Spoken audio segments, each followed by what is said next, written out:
That was an extra end win, and USA over Germany also in an extra end, 6-5 as the U.S. wins their first.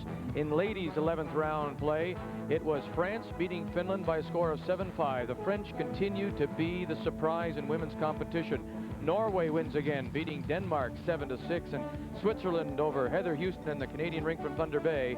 The final score 5-4 for the Swiss rink of Christina Lestander of Bern. So now let's take a look at the ladies' standings after this 11th round, and Norway and France are on top at 5-1, Canada and Germany at 4-2. The bottom half, Scotland, Sweden, Switzerland all 3-3. The USA is 2-4, and Finland now 0-6, Jana Jokela. Just a reminder, our coverage continues from these World Championships. After the Stanley Cup, we will have the men's game between Jim Vukich from Seattle, who just won his first. He'll play Canada, and Pat Ryan, who has stayed alive now with a record of 2-3, and that will follow the Stanley Cup. We are inside the Mecca. It looks like a lot of those people have made their way back from Major Goolsby's. Here are the men's standings heading into this 12th round of these World Curling Championships. You see Scotland at 4-1 and tied with Switzerland. And both those rinks entering today's play were undefeated, but they both lost in round 11. Followed by Norway, Eigil Ramsfell, and Denmark both 3-2, and Sweden also at 3-2. Canada in that danger zone at 2-3. Pat Ryan, 3 losses. Another one would really put him in danger of not making the semifinals. Now, the other games in this 12th round of the World Curling Championships, it goes and looks like this. It's Germany and Roland Diensch of Fussen with a record of 1-4, going against France with a record of 2-3. The French rank is Dominique Dupont-Roch of Megève, and 2 wins is good. It's Italy against Scotland. Andrea Pavani, Cortina d'Ampezzo playing well, going against Scotland, and Graham Adam from Lockerbie. Switzerland, Patrick Hurleman from Lausanne at 4-1, going against Eigil Ramsfell of Norway 3-2. Tommy Stjerne of Denmark 3-2 against Sweden, and Thomas Norgren also 3-2. And the customary handshakes before the game as the Canadian rink of Pat Ryan shakes hands with the U.S. rink of Jim Vukich from the Seattle Granite Curling Club. Let's talk a little bit about some of the games, Vic. Tommy Stjerne, in my opinion, has probably been a terrific surprise, especially for those people pulling for Denmark. Tommy, he beat Norway, he beat Canada, and he had an open draw to the forefoot to beat Scotland. So he has played tremendous. He's lost a couple of games. He lost a game to Switzerland where he just came out flat, and then he lost on the opening draw. But he's been a terrific surprise. He's got Sweden tonight. Thomas Norgren did a job this afternoon and won a game that he had to win by beating Scotland, knocking them from the undefeated. You got Switzerland against Norway. What a tough day for Switzerland. They had to play Canada today. Pat Ryan came out, and he looked like the Pat Ryan of old. He went around everything, he went under everything, and he just looked, looks solid. And I think he'll do the same thing tonight to Vukich from the USA. In the other games, it's tough. You got USA and Canada, of course, Italy and Scotland. Italy's been, they've been surprising. They're hanging in there, and it's Pavani's been here so many times. The one thing that surprises me a little bit about him, I think that sometimes he skips himself into positions that he has a tough time getting out of. Tommy Stjerne from Denmark. Boy, he's made some big shots. What a shot he made this afternoon, or this morning, I should say, against Norway. He drew to the forefoot, no backing, dropped it, made a great shot in 9, great shot in 10, and then dropped it in the forefoot for the win. And he feels great. That's a very big game in that rink as Denmark faces Sweden. Both those rinks 3-2. Well, USA has won the coin toss, Ray, excuse me, so Canada will throw first. And it'll be the 31-year-old lead, Don McKenzie, this Canadian rink from the Otwell Curling Club in Edmonton. Pat Ryan picks up his brush that he uses for marking the ice and giving the ice. And we're ready to go. 12th round action of these World Curling Championships from the Mecca in Milwaukee. Pat Ryan needs some help. He cannot afford to lose another curling game. And, his road doesn't look too tough, or shouldn't be too tough. He does have Scotland still ahead of him. And obviously he has to take them one at a time, and I'm sure that would be his comment. But he cannot afford to lose another game. Don McKenzie. He made a good point, though, earlier in the week. That internationally now, no one is afraid of Canada. And any of these rinks can really come up and bite you at any time. And that includes the Italy's, France, the rinks that aren't considered powers. I mean, when you talk about Norway, Denmark, Sweden, Switzerland, they're considered among the world's best, but the Italians can come and get you too. They can. That's one of the wonderful things about curling. You know, on a given day, at a given time, in a given place, in a given situation, you know, the lesser light can beat the best in the world, and that's what makes it such an unbelievable game. I mean, I just can't imagine myself beating John McEnroe at anything.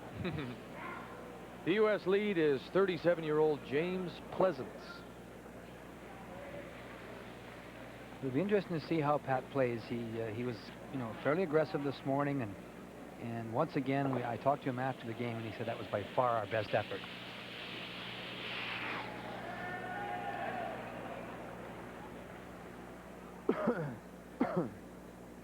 For the very first time in a World Championship, they're using time clocks.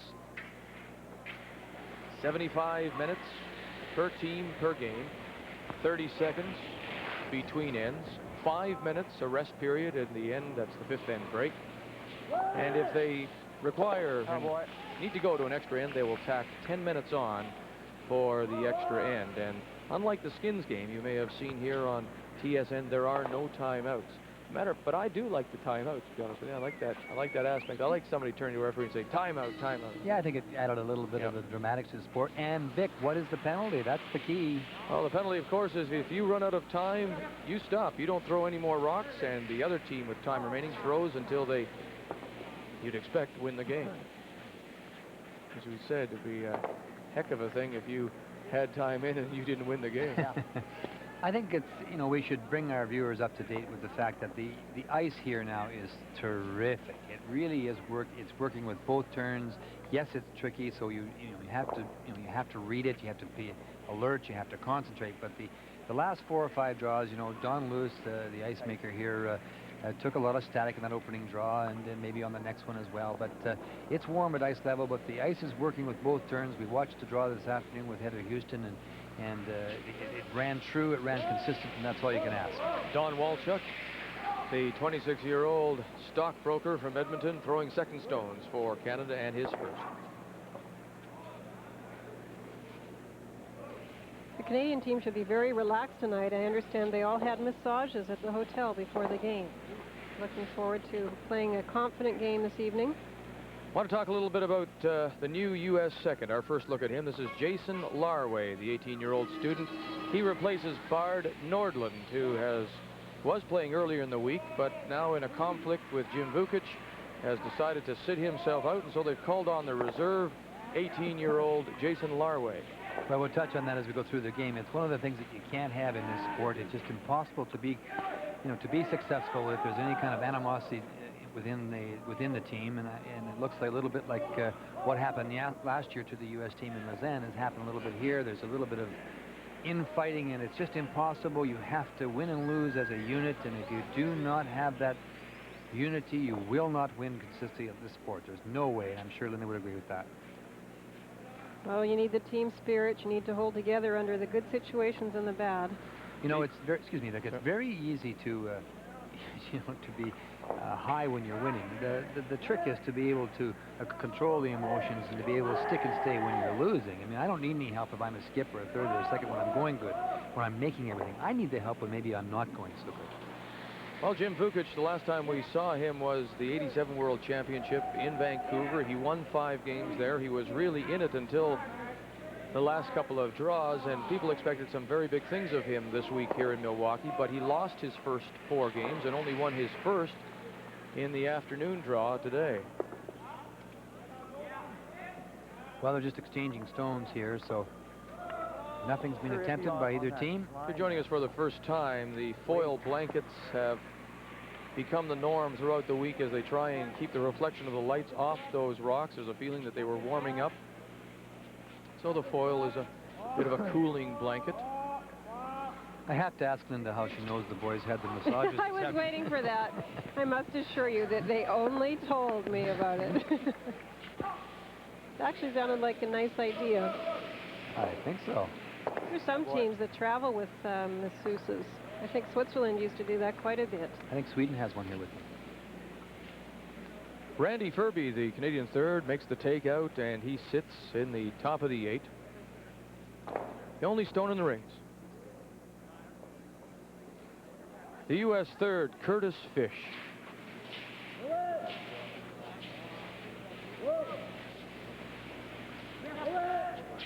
He was a member of the 1977 U.S. Junior representative team. It's kind of neat the way they tuck those things in after every shot. I think the other thing we should mention, Linda, is the fact that you know, this event, obviously, because it's an international event, is being played under the ICF rules, and you can use the straw broom, you can use the brush, you can use the synthetic, you can switch anytime you wish, which is not the rule that the Canadian teams are now familiar with, which is the new CCA rule, where you pick your instrument and you play the game with it. And Pat's team did bring out the corn brooms the other day, but now they're back to brushes.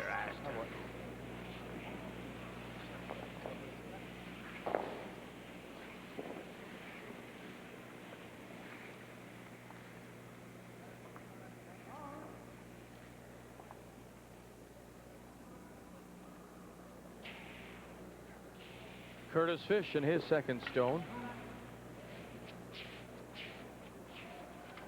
He was, I talked to Curtis just for a second before the game, and he's a drywaller with a construction company, and they're working on the new Seattle subway system. This rink from Seattle, he was quick to point out, it's a Canadian-made subway system, so a little bit of Canada in Seattle.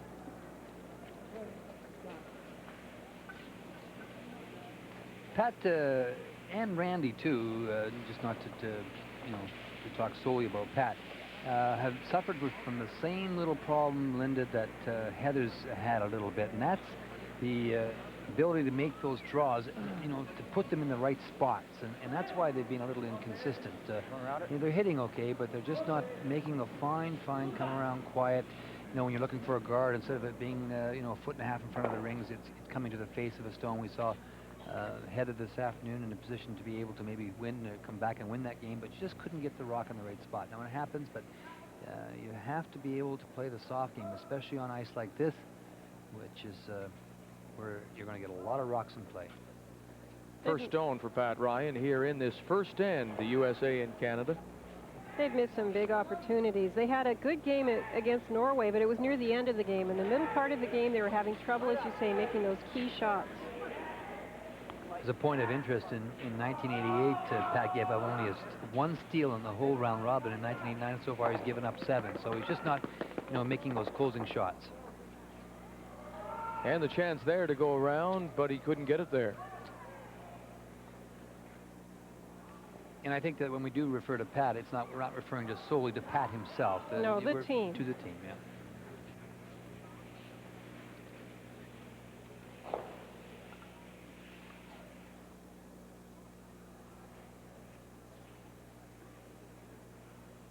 Well, he'll tap this back, Vic.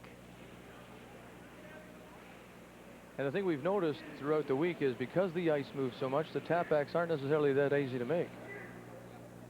They're not as, for sure not as easy to make. You know, the straighter the ice is, the easier it is to play a raise. And he could play the out-turn come around, but I guess he feels secure with this ice. Now he's in a spot right now where he should be outside. There's a little bit of a line out there where it's close to the frost line, but there's also it's a line that Pat has referred to as a kind of a pipeline. Sometimes if you get on the outside, it runs straight down, and if you get on the inside, our viewers will see it later on in this game how it swoops right across. Pretty good line. Has he got the weight? No. Just not enough weight.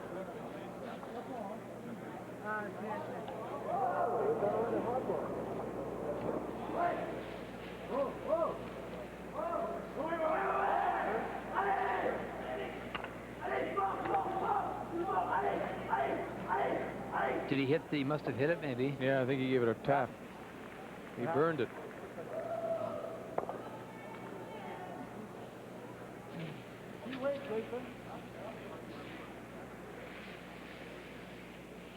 Pat will play this out turn come around now. Jim Vukich. Still wondering what's going on. One of his brushers must have given it a tap. Maybe. I don't know. Yeah.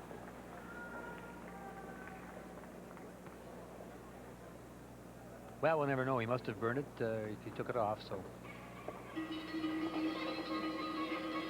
Pat Ryan, second stone here in this first end of the 12th round of these World Curling Championships, the USA and Canada. Okay, Patty, let's start it right here. Drop it around this guard, top of that 8-foot, top of the 4-foot. Out, turn, come around.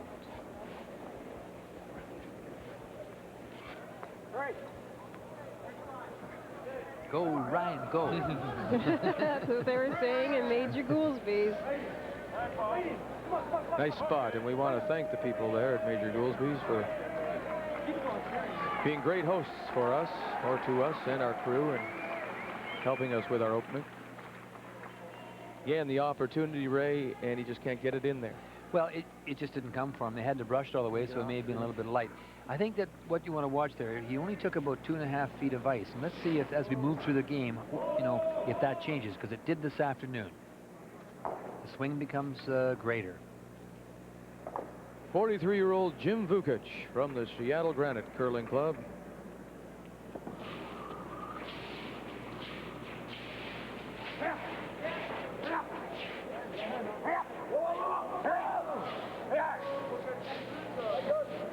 Makes the hit. Now will he spill the shooter? Here it goes. And it'll just roll out, and they'll blank this first end in the 12th round of the World Curling Championships.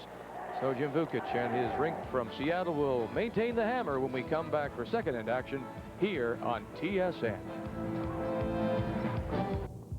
First end, so the U.S. will maintain control of the hammer here in end number 2. Pat Ryan and his rink from the Otwell Curling Club in Edmonton, and in their final appearance together, except for some bonspiels through maybe next season.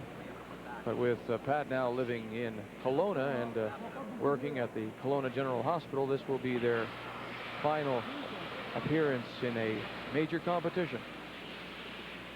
James Pleasance is an attorney.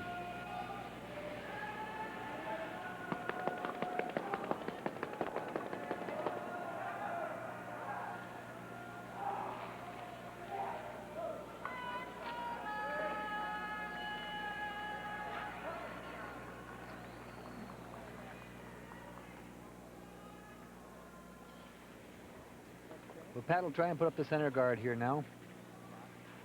Jim Vukich successful in hitting and rolling out. And Don Walchuk with the in-turn draw. Guard. And these are the kind of shots to keep the play how you want it, Vic. You've got to make these shots. I mean, the front end will set the trend for the end. In other words, if this rock should slip into the rings, for example, then Jim Vukich gets a chance to play in the rings and with the possibility of hitting and rolling. So when you're asked to play the rock in front, you've got to get it in front, and there it is. And that's where he has put it center line guard. I'd just like to point out a couple of things. There's a line right down here. It runs from about here down that edge right there on both sides of the sheet that Pat refers to on a regular basis. And if you get outside that, the rock will kind of hold on it and run very straight. If you get on the inside of it, then they come right across. So we'll watch it closely as we move through this game, Vic. Jason Larway peels off the center guard, and center line guard rolls it to the edge of the 12. For our viewers, you'll hear Pat refer to it as we go through the game. It's not as dominant, Linda, now as it was in the first or second or third or fourth draw. They've done some shaving. Donnie Lewis was aware of it. He actually admitted to it and said, yes, there's kind of a little bit of a ridge there, but they've been working hard on the ice, and it's kind of slowly disappearing. It's getting better. It really depends what sheet you're on. Some sheets it seems to be more pronounced. It has cooled off as well here in Milwaukee from earlier in the week. It was a milder when we arrived, and in fact they're suggesting there may be some snow flurries over the next couple of days. Damp right now, on and off rain.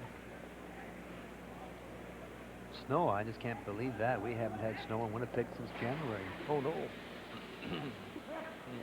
But how many feet did you get in January that are still there? Yeah, we saw a sign earlier that said winter peg. I always tell Patty Vandy it's winter peg. Oh, we get the odd cold day, but Jason Larway playing well. The U.S. second gets rid of that center line guard again and rolls his shooter over to the edge of the 12. well, Jim's really not making any moves at all. He's hitting everything Pat's throwing up, but Pat has got the stone exactly where he's wanting. Randy Ferbey. Once again, he's looking for a stone just in front of the rings, not too long.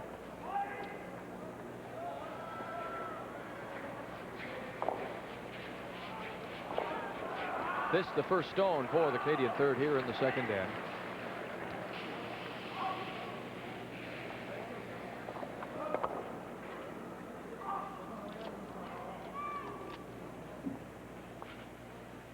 Well, this is what I'm talking about. This gives Jim Vukich now to bring the plays now into the ring. So if he can hit this, Vic, and get the roll behind the corner, he can kind of turn this end around a little bit.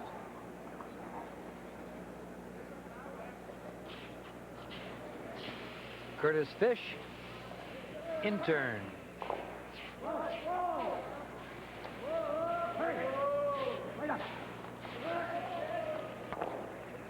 And he sits right there, biting the top of the 12 right on the center line. Second end, the USA with last rock, so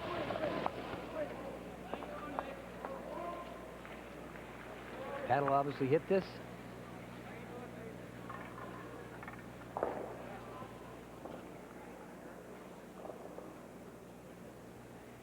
Hit it right on the nose and stay right there.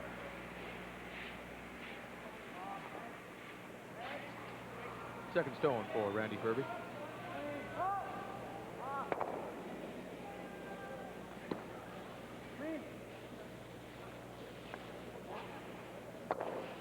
Perfect shot.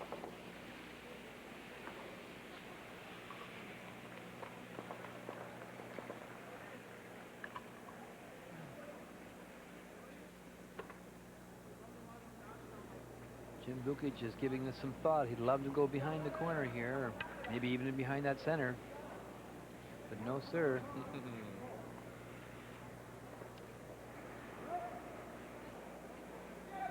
Curtis Fish. His last stone, Vic. A little shaky coming out, but Oh, yeah, he seemed to almost get it hooked up in his shoelaces there. It looked like he had to untangle it before he could release it. looked a bit like the moose there. But he makes a good shot and rolls the shooter right over to the edge.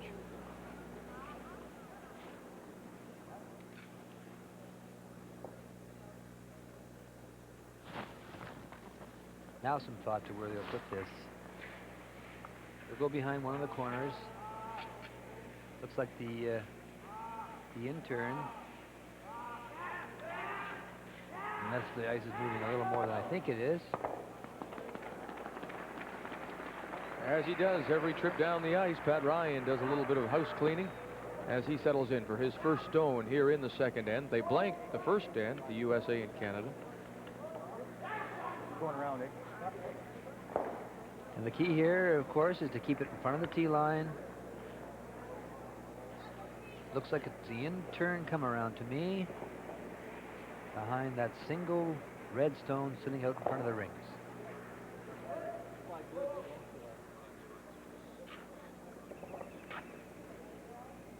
Wait.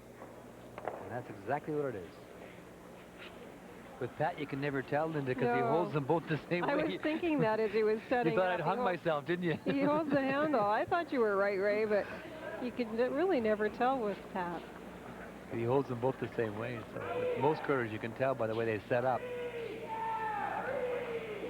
Down Not that a good far, shot. it It is just not. curled too much. Obviously, he's starting to move a little bit more. He took inside the center line there, and Well, that's 3 shots now. That's 3 opportunities. He hasn't made any of them. and that's right, Vic. He hasn't, and you can't keep that up. And he has a chance here now to, gives Jim Vukich a chance to duck it behind that stone. That really walked across. He was light though, so A little stickier there. a little stickier. Maybe not, yeah. Too quick.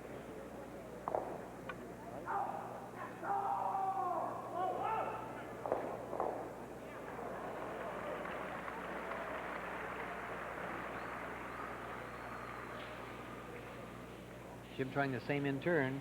Look at the spin on the handle here. Lots of turn. That's 3.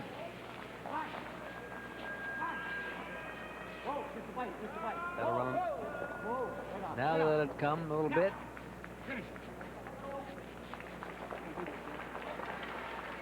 Into the top of the 12 and maybe a quarter buried. There's an indication of what we were talking about before and what the Europeans like to do. There was Curtis Fish, who was calling the line goes out.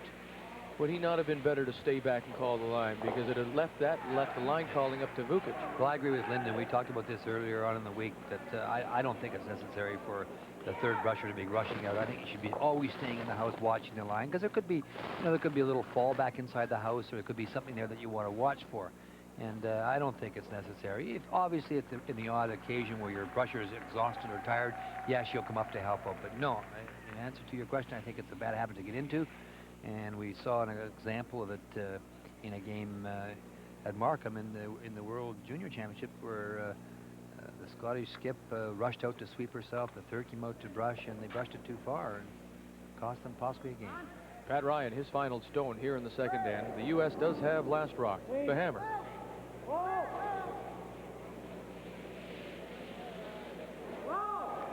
Oh, what a lovely shot by Pat Ryan.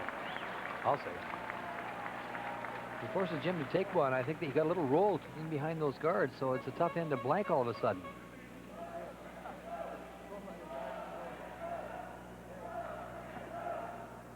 Look at that. Boy, he's going to try this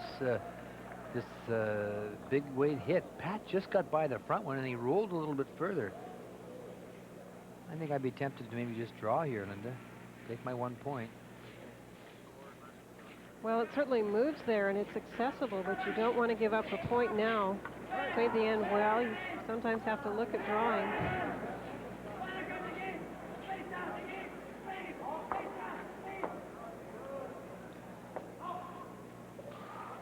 Final stone. Second end for Jim Vukich. He threw the big weight. Coming over enough. Great. Good. Oh, Yeah, good okay. shot by Jim Vukich. Able to pick it out and blank the end again. And so he'll maintain control of the hammer through the second end. Vukich playing Ryan tough so far here in Milwaukee. Let's update the game between Denmark and Sweden. We want to show you the last two stones.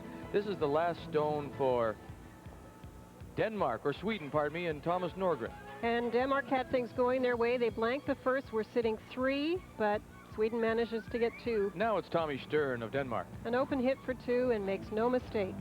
And so Denmark, after blanking the first with the hammer, scores 2 points. Both these ranks 3 and 2 coming into this 12th round. We'll have more from the Mecca in Milwaukee when we return to the World Curling Championships here on TSN.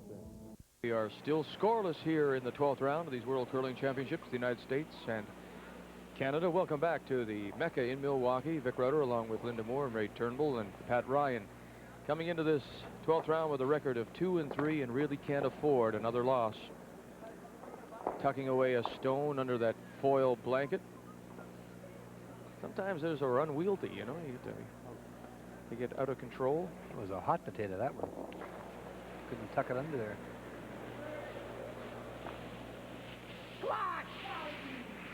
Don Walchuk. That was a good shot by Jim Vukich. He obviously knew a little bit more about base than we did. Pat had gotten a little roll, and I thought that it maybe had rolled so far that it was fully buried, but Jim had a good read on the ice, and he actually threw big weight, and then it came right across.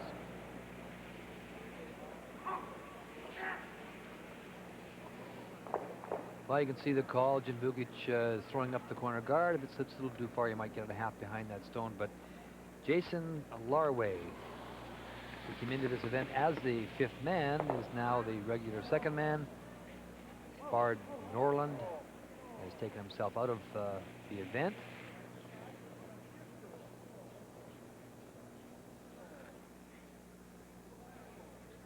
Jason a little too strong here. This will allow Pat to go back up and throw up a center guard as long as it slips through.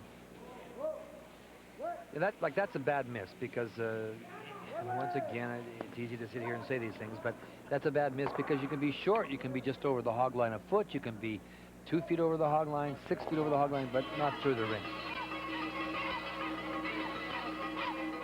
I think inexperienced curlers have, you know, this is a terrific example of how the leads and seconds set the trend of the end. If, you know, if you have a lead that's out curling your opposition lead, then the style of the game is the style of the game you want to play, not the one they want to play.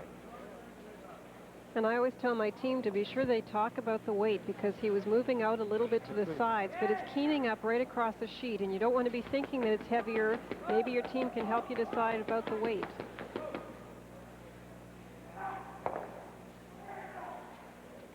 Don Wolchuk throws up the center line guard, and Jim Vukich now heads out for a little chat with Jason Larway.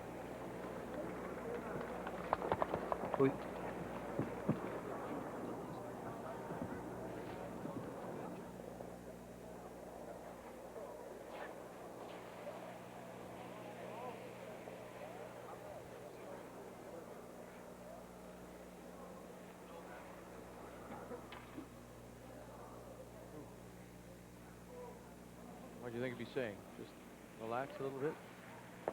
Yeah, obviously just having a few words. You know, you're better off short there than long.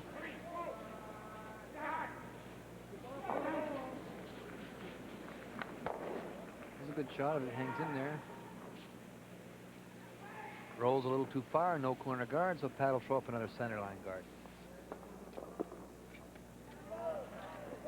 But we discussed it through the Briar too, that Pat, you know, Pat's team definitely hits better than they draw. You know, percentage-wise, McKenzie, his hitting percentage is 76%, draw 72, Walchuk 76%, draw 74, Furby 74 at hits and 70. Well, he's been drawing. He drew well at the Briar, for example, and Ryan 74% of his hits he makes, but only 58% of the draws are made. So as a team, it's 76% compared to 72. So they definitely are a better hitting team than they are a drawing team. And I don't think that would surprise anybody after their performance in Saskatoon. But with this ice the way it was, we raise the question all the time, and I think it's appropriate. Can they handle this swinging ice? Well, they can handle it. Just that they, once again, not to repeat it all the time, but they don't dominate this game like they do the hitting game. But they look, you know, they look strong this morning. I think they were ready for this game. I think they found the range, because with the big weight they throw, it takes a little while to adjust to how much ice they need on the swingier ice.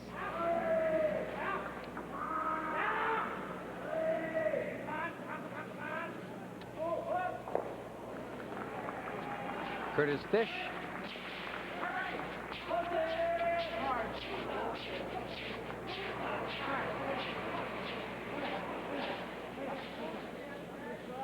There's the nose hit.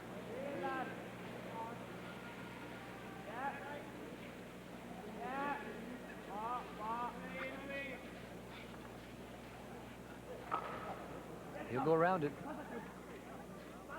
Now we'll see if this sheet's any easier to come around those center guards. We talked earlier about how a rock just off center line was actually easier to come around than the one right on center. That's right, Lyndon. You just don't have to play down the line that we've talked about a little bit. So let's watch this one closely. Randy Furby's out turn, come around. Through. It's good. Starting to come now, but he's got too much weight.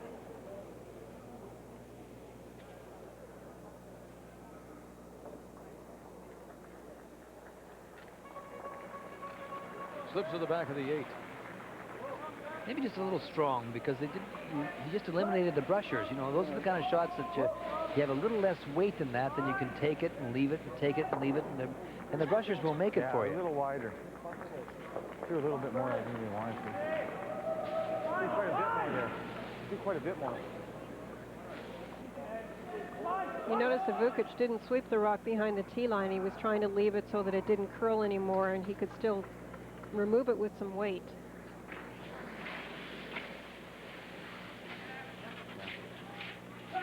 This will be the second stone for the USA third. Curtis Fish here in the third end. They blanked ends 1 and 2.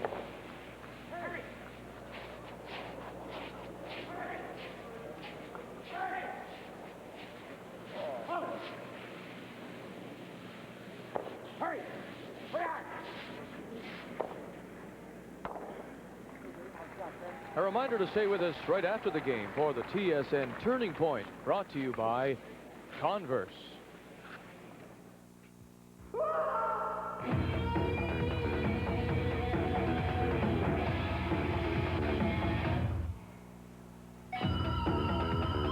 All-Stars, all you need. They certainly got me convinced. Skip stones to come here in the third end, and the first from Pat Ryan. One stone in the ring, sitting at the back of the 8-foot, belongs to the U.S.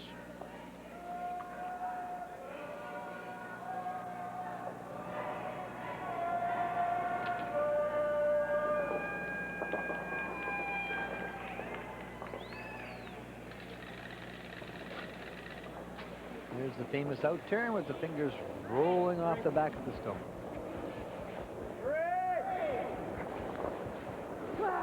Wants that roll. There's the roll. And the shooter will spin out. So the ring's wide open. You can almost see the frustration in his face, you know.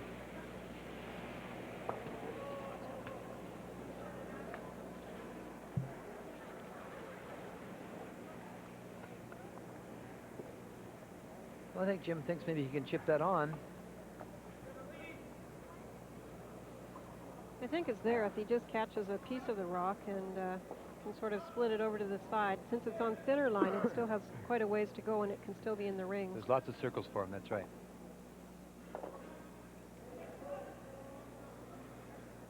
It's about a foot in front, though. A little less ice, he says. And he's got to catch this on the outside, so he obviously doesn't feel it swings very much there. We saw the German skip play a great chip and roll this afternoon against the same Jim Vukich to tie the game up. Hurry! Hurry! Hurry! Hurry! Hurry!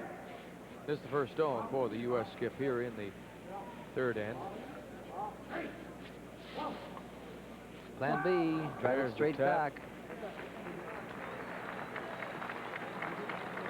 And he bites the top of the button, and that stone is 3/4 buried.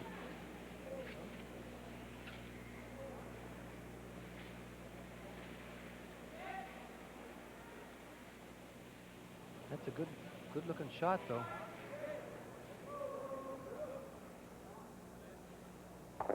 Just draw into it, I guess, maybe, eh? They left it all away. Yeah.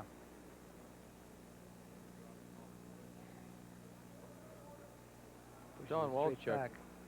Don Walchuk Ray is wearing the microphone for the Canadian second, and So he has his idea. Think I about thought he had a can in there. drawing just into it. Yeah. 12 and a half, yeah.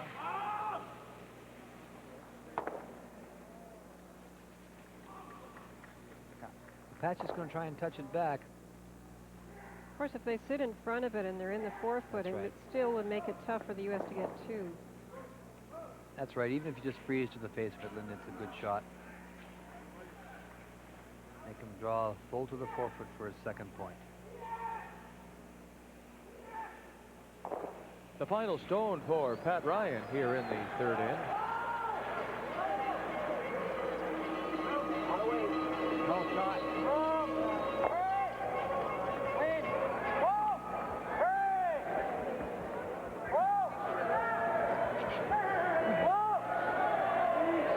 Got to come a wee bit. And That's a right good up shot. on top. Look at that. Well, he took the 8-foot and the 12-foot away from Jim Vukich, and to get his second point, he's going to have to draw full to the 4-foot. It's about as good as he can do, Linda. I think it turned out pretty well.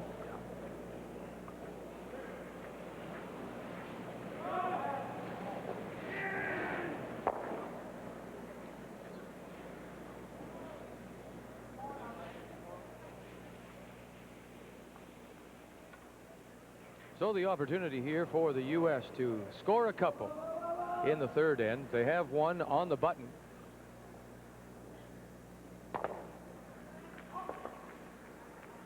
Jim Vukich from Seattle.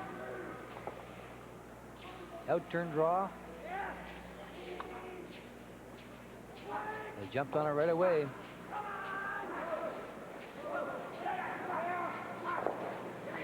He's got to get it to the 4-foot. It's staying out a little bit. Out comes Curtis Fish again to help it out. Going to be light. It is. It's going to die in that line that you talked about, up and down the edge of the 8-foot as it gets into the frost and stops in the top of the 12. The U.S. will pick up 1 here in the 3rd end, and Jim Vukich and his rink lead 1-0 over Canada. 4th end action when we come back.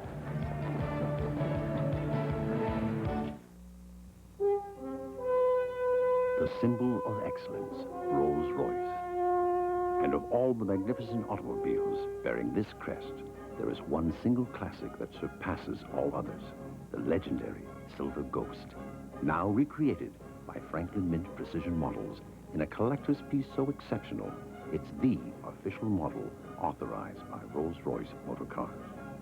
The Silver Ghost, only one was ever built, the 1907 masterpiece that established Rolls-Royce as the master car builder. It passed every endurance test of its time and still runs perfectly today. Curling championships, let's get you caught up in the scores. Germany, France tied 1-1, and France, yes, they do have the hammer. Italy trailing Scotland 2-0. Switzerland and Norway tied 1-1. Denmark by 2 over Sweden, and Canada now has the hammer as they try and claw their way back, trailing 1-0. I tell you, that is unbelievable. Isn't that great? Those guys, I don't know where they dig these things up from.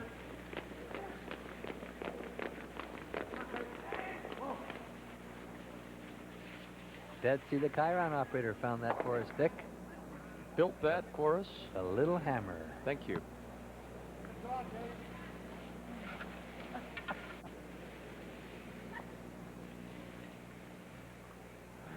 Well, you didn't, you saw Pat, he didn't wait 1 minute. The rock was thrown out in front, he went right behind it. Don McKenzie slipped in behind the tee line, but we got a miss out of the U.S. lead. Jim Pleasance. And now, these are the key shots, Linda. These are the kind of shots that you have to make. You need us to get around this, top of the 8-foot, top of the 12-foot. Short is fine here. Anything but long and deep. Lots of weight.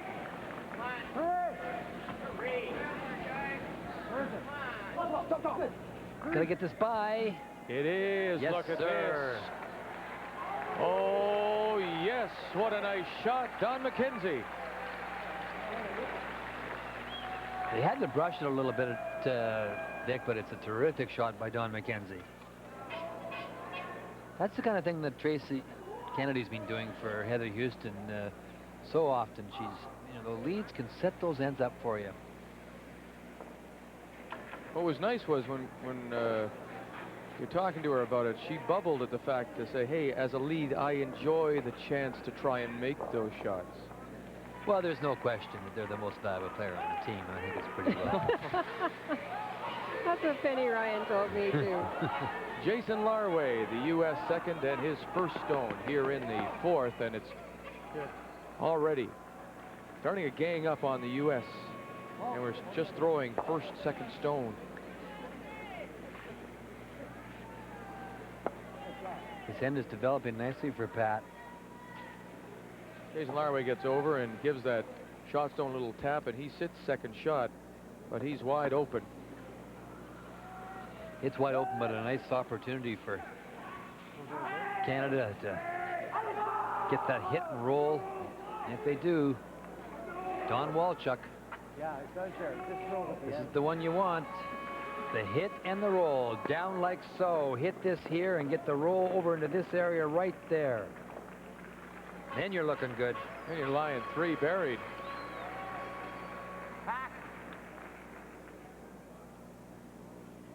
Shouldn't move a lot.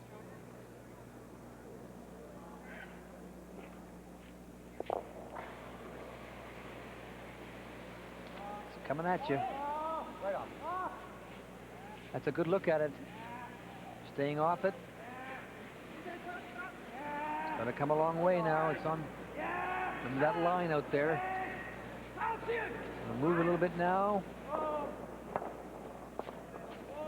Just wouldn't come. And he punches it into that little stone pocket of Canadian stones. There's a look at it from the top. Yeah, I might have, but it just fell too. Might have put it out, he said, but it just ran straight down there. Sorry. Well, you can see what Jim Vukich is doing, looking at the double, trying to see the angles.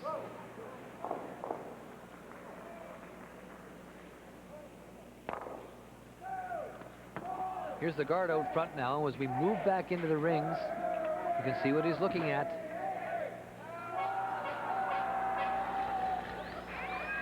Looking for that spring double. Jason Larway and his second stone.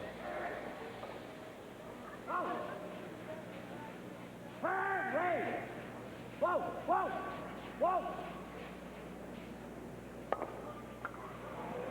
He went to the alternate because that it came across, Vic, and so he looked for the thin hit.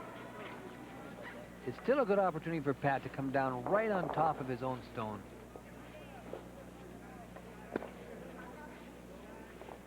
There's the call. Glue it in there. Jeez, a lot of ice. Hear Don saying the hack, a lot of ice. Out turn.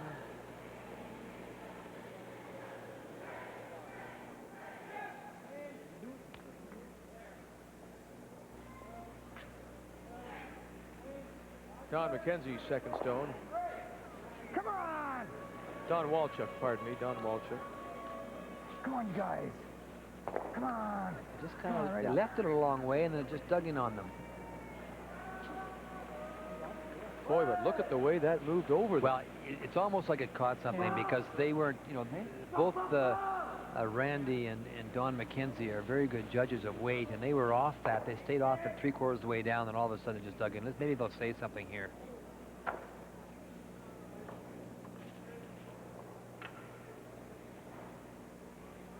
Maybe not. I guess not.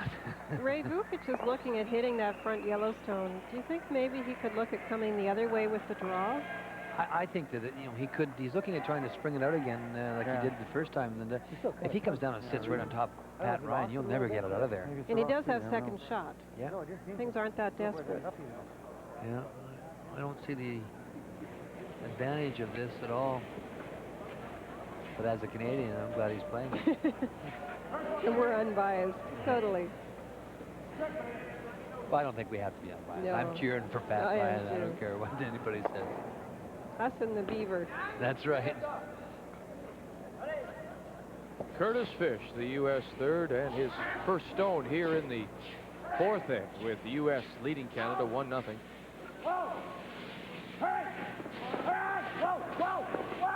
He's got the right angle.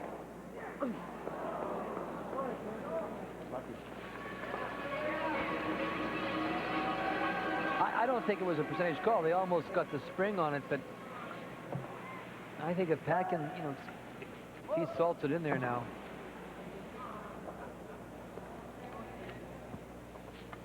Both teams having a little chat at the other end. Well, it's interesting. If Pat Ryan said, almost saying, look, Jim Vukich, if you don't want to go in there now, I will. Well, you know, I mean, Jim had a couple of chances with that shot. It was there, but close. Randy Furby and his first stone. Opportunities, you got to glue them in when you get a chance. Our viewers should remember the line that I drew for them, but starting to come now. Line's pretty good, you can hear Pat say. Line's pretty good. Walking over now. Looking for second shot. I don't think so. Well, it's a pretty good shot, though. It's a tough shot. To, you know, if you hit this wrong, you can drive it back onto. If he hits it wrong, you can drive it back onto the other Yellowstone, which will drive that Yellowstone onto the Redstone, and a lot of things can happen.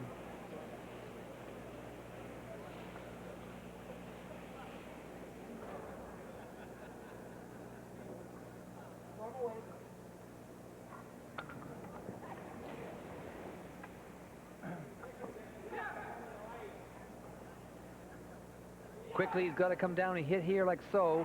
He has to be careful not to drive it back onto that stone right there, which would drive it onto that one. Curtis Fish.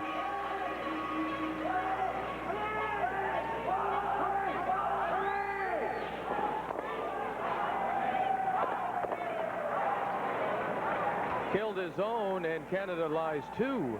I know my artwork wasn't very good there, Vic, but that's exactly what I was talking about. That we just, we had to kind of scurry it up a little bit, and my right hand or my machine went a little kooky for our viewers. But now, Canada's in a terrific spot, and you can see Pat Ryan just ignoring that stone altogether, and he'll go right in behind this guard again. And boy, I tell you, he's got things going for him here, Linda.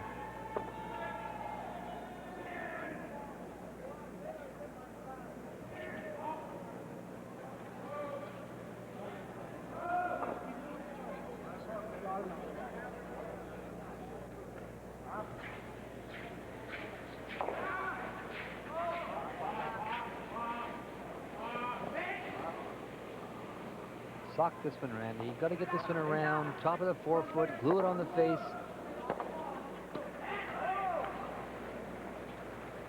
Pat Ryan's first indication was just out in front or top 12. Would that be good enough? That's as good as any, just not too long. They're trying to bring it to get it to curl. Especially if it stays out. He just got caught on that line a little bit. And he slips into the top of the 4.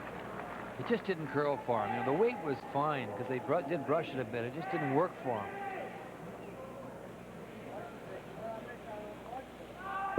Let's update, Linda, the game between Denmark and Sweden. 4th end, final stone for Thomas Norgren. And they have a chance for 2 because Denmark mishit a takeout earlier. And will it stop? Yes, it will. Stops in the back of the 8 for 2, and they're all locked up. 2 rinks at 3 and 2. Denmark and Sweden tied 2-2, playing the 5th.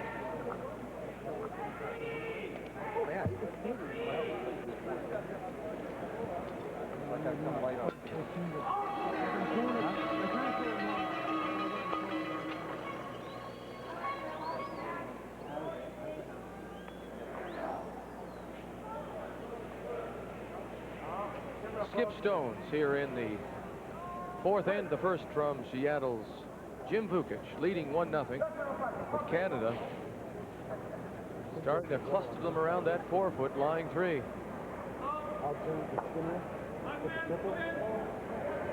Well, I don't know if he's playing. I think he could be playing the hit and roll here.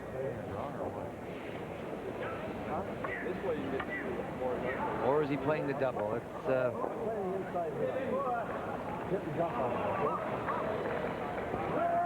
hit and roll's not a bad shot because it can roll over in front if shot rock and make it very tough for Canada. He first indicated the double, but I think he may be changing his mind here. I think you may be right, Linda. Let's see if we I don't know why mine broke in like that. get a call from him. A little bit by that. I thought I got it back. No, that's the double. He's lining up the double. I think you'll lose the shooter if you do that, though. I like your hit and roll. Well, there's the call then. They are going to play the hit and roll.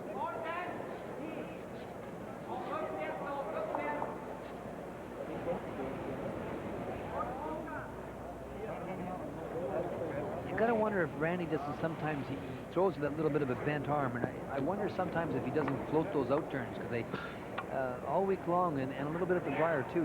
Those rocks of his certainly don't come on many occasions. So and it's the final release of the stone, as we all know, that really tells the tale. That rock just wouldn't come because the weight was perfect. Jim Vukich. Wow, right on. Right off, he says. Right on. There's the hit and a little bit of a roll, but not much. Sits top 4. Fighting the top of the 4. Well, we talk about opportunities, and once again we have another one. If Pat can get the hit and roll in front of that stone behind that long guard.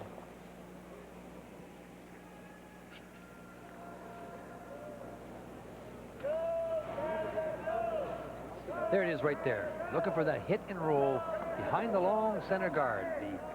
The USA stone that sits on the center line out in front. He hits and rolls in front of that stone that's on the button. Right at 12 o'clock, he'd be line 3. And well buried.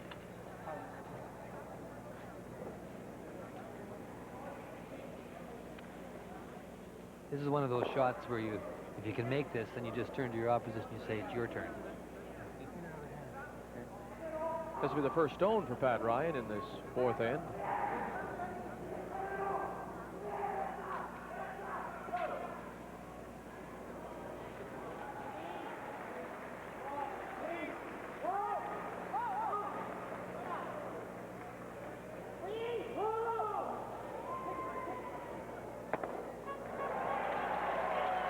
Almost so close, and then it just didn't come, but it's a good shot.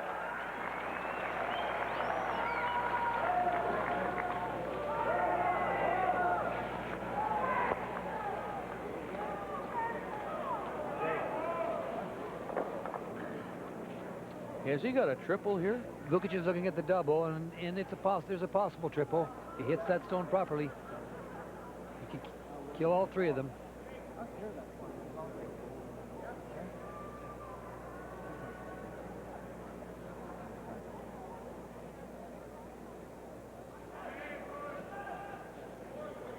Well, he's seeing something. He's looking at coming down, hitting this stone here like so, driving it back onto this stone here. As he goes by, he can catch this stone right here. There's a possible triple. We'd love to get 2.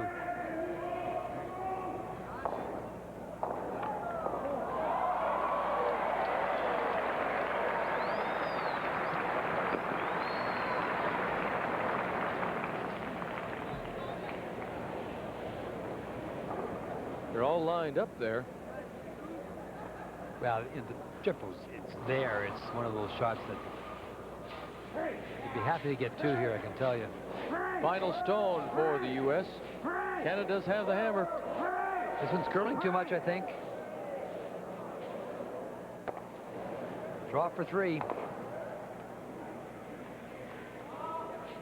Linda, let's go back into that end. You know, I really think that when Jim Vukich decided to play that run back instead of coming down and sitting on top of Pat Ryan, where he had the chance when the shot rock was behind the button and there was a run there, and he walked across, that's kind of turned the whole end around, gave Pat a chance. He didn't make the double, the long double from the top 12 foot, gave a chance to Pat to come in with Randy Ferbey to the top of the 12 foot. And I think at that point it was a perfect opportunity. He didn't have last rock. Even if he was a little bit short of the rock that was in the 4 foot, he was still setting things up. Well, I don't think the shot he tried was a percentage it's shot. nice. It's probably 13. they refer to the ice in the lower numbers because they time their shots from hog line to hog line. They're talking 13, which is pretty quick. We'll get Linda with her trusty watch on this, Vic. There's the hog line. Final stone of this fourth end. The opportunity for Pat Ryan and Canada to pick up 3. The 2 Dons, Walchuk, McKenzie, work the brushes. Got to have full 8 foot.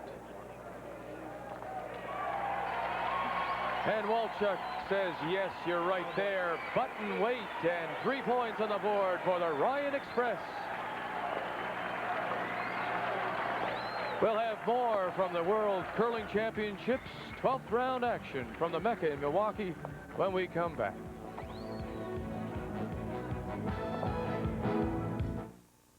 Play Walt Disney World Baseball Magic at all A&P Dominion stores. This year, 3 ways to win. Win up to $10,000 instantly. Win trips for 2 to Orlando, Florida, home of Walt Disney World. All trips provided by Treasure Tours. The world of Norway, 2-2. Denmark, Sweden, 2-2. And Canada's Pat Ryan makes the great draw for 3. And he now leads Jim Vukich 3-1 as we go to the 5th. And the U.S. will have the hammer.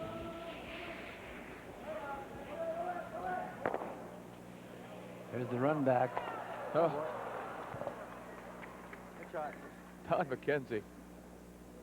You know, I really think that Don Walchuk is the heart and soul of this team. You know, in a sense, he raises that brush and he shows that emotion, and every team needs one guy with a little bit of pepper like that. And Don kind of when you see that kind of thing, you kind of know Pat Ryan's ready.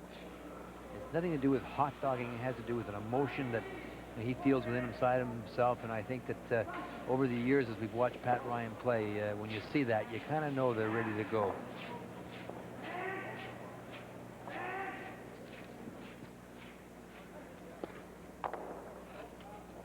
James Pleasance puts up the corner guard.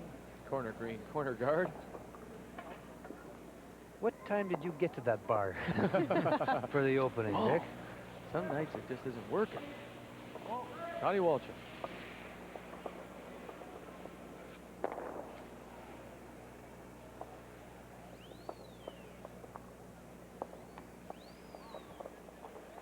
Well, Mr. Vukich would be hard-pressed now to catch him, but this is the kind of ice where you'll get the odd nose hit, even with as good a running team as Pat has. This ice is workable.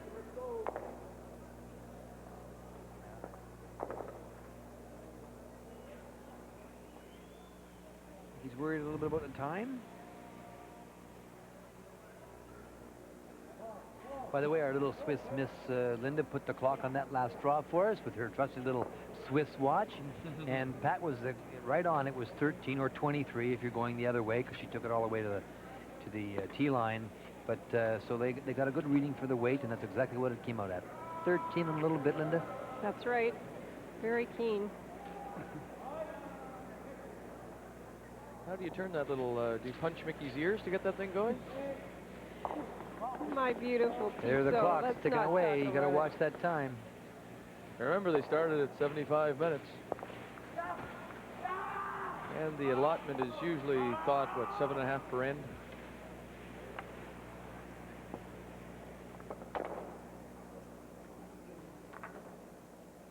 Jason Larway studies business administration.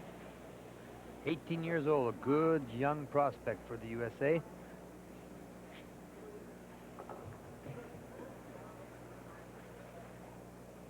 They're in a struggle now, and one thing we should mention that even though they only have the one win, it's important that they win some games, because the bottom two teams in this round robin will have to go into a pool for the eligibility for next year, the challenge round they call it.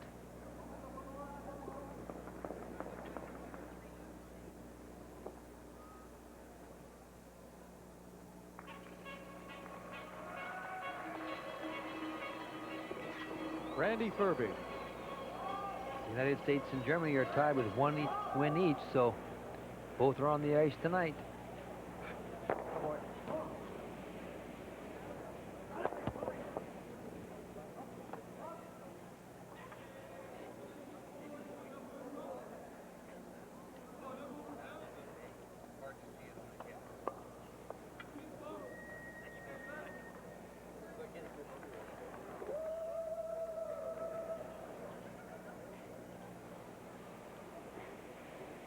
Curtis Fish and his first stone, the U.S. third.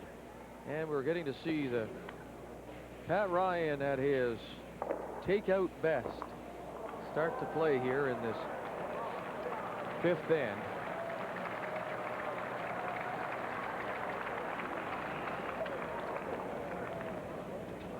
Put him up, U.S., take him down, Canada. And Curtis slips it into the back of the 4, back of the 8. Will it hang around? Will it stop in time, or out it goes? Pat Ryan is there to brush it through. And Pat having a look. It's out, he says.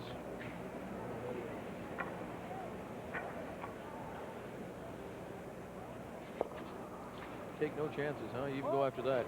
Well, they don't want anything in play, so they're going after the only rock that is in play, and it's just at the back of the house.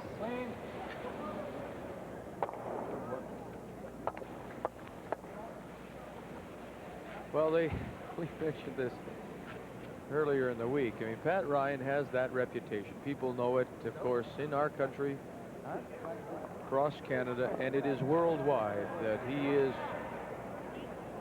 certainly, if not one of the best, the premier player at takeouts. And when he gets ahead of you, you're in a heck of a lot of trouble. And Jim Vukich here in the 5th, trailing by 2, is in a lot of trouble. You certainly don't want to give up a 3. If you give up a 2, there's that easy way of getting back. You're obviously going to get one with last rock, and if you can get one miss, you're having a chance for two, but giving up a 3 is a big disadvantage.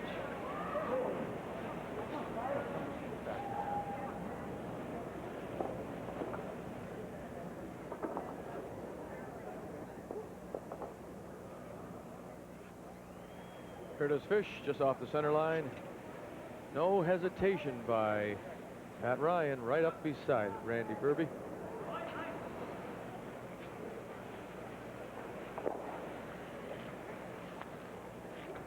I know where that red paint has been coming from. It's not from the sideboards. It's rubbing off the head of the brush because they put it beside the rock so often. Actually, that's what it looks like. I always tape the edge of my brush to make sure that paint doesn't come off. But not everybody does it.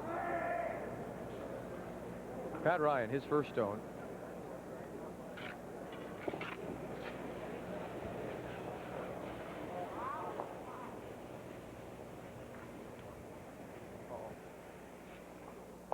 Oh, you could hear. Did you hear Donnie Walter say, uh-oh?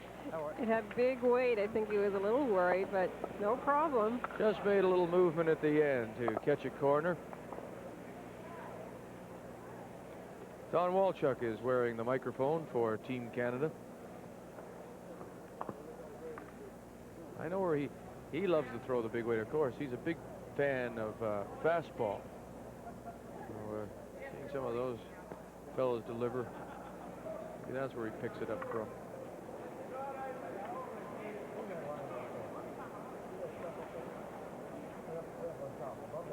Jim Vukich thinks he spots something, so wants Jason Larway and James Pleasance to do a little house cleaning, and now even Donnie comes out.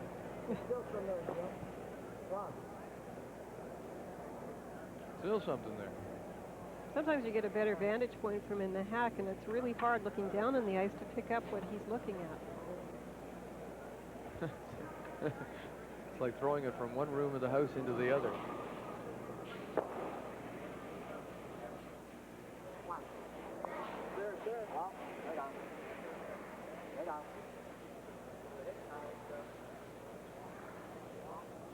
Decided to go in this time, has he? He has. You can't wait forever. Looking to put it right on the corner, and he does a good job. And again, it's that area now of that frost line that Ray drew out earlier, that when they get out there, they kind of start to do weird and wonderful things. And of course, he's hoping that Pats will do the weirdest and most wonderful for his team, and that's maybe have a miss here.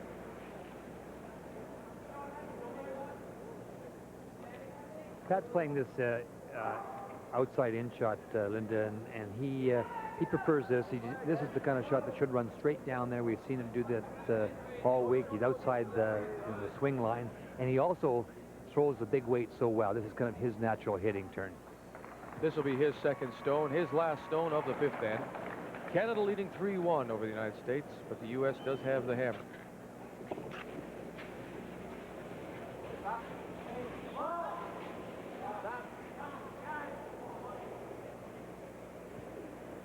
Going to sit right there, too, and oh, nicely done as he hangs on the edge of the 12. He's going to make Jim Vukich come and get him.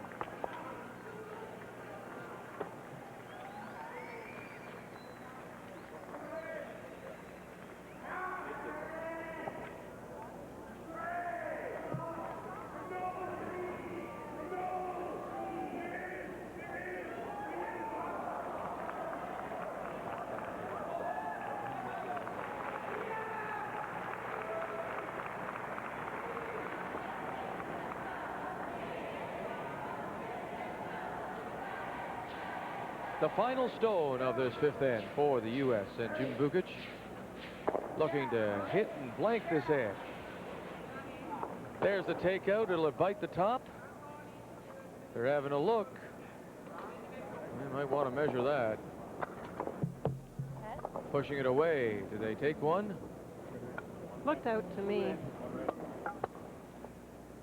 We're looking for zeros. No, it did, but they just bit the top of the 12. So the U.S. forced to take one here in the fifth. And so it's now 3-2. Canada leading at the fifth end break. Update for you, the game between Germany and France playing the fifth. Final stone for Dominique Dupont-Roch of Megève in France. And the troubles continue for Germany. Roland Jentsch is not having a great game again tonight. It's a free draw or an open draw for 3. And France is going to sweep it right into the rings. The French rink with a record of 2 and 3. Germany and Roland Jentsch from Fussen 1 and 4. 5-2 France ahead of Germany. Ray standing by with Pat Ryan. Pat, a terrific fourth end. Well, I don't know why, but they brought out new corn brooms for the fourth end. We had the hammer, and they put a center guard up, and they were asking for it, I guess, and so we took it. We took it for every advantage we could. Yeah, one of Randy's shots, he had perfect weight, and it just wouldn't come from him. Is he putting a little back, or just falling down that line that we talked about earlier in the week? Well, it was just a matter of the corn that they sprayed all over the ice wore off, and I was still taking a little bit extra ice because I wasn't certain whether it was the corn making them curl or the ice itself. As it cleaned off, and Randy's rock just glided along, didn't curl, so I misread the ice on that one. You know, there was a lot of conversation about the ice earlier in the week, but in my opinion anyway, it's really starting to be terrific. It works with both turns. There is that maybe the odd tricky spot, but that makes the game so interesting. Well, that's right. There's no problem getting around guards here, so, and it's not the easiest ice to play on. It's probably one of the most difficult types of ice I've played on. It's very sensitive to how you throw it, and it's also extra keen, and if you get down the center, it just glides forever. It slides forever. It was a great game this morning, and good luck in the rest of this one, Pat. And thanks for joining me. Thanks, Ray. It's 3-2, Canada leading the U.S. at the fifth end break. We'll have more from the World Curling Championships, the Mecca in Milwaukee, in just a minute. Jim and his team have switched to the corn brooms now, trying to get a little more action out there. It's something Pat Ryan does himself. If you go back to the Brier last year, and for example, I think I mentioned this earlier in the week, but he was down, I think, 4 or 5 to Thomas Hackinson from Nova Scotia, and they dug into the bag and brought out the corn brooms, and in that particular game, they turned it around. They actually beat Thomas, I'm not sure it was the extra end or the last in the 10th by stealing a point. Don McKenzie. Splits off the guard.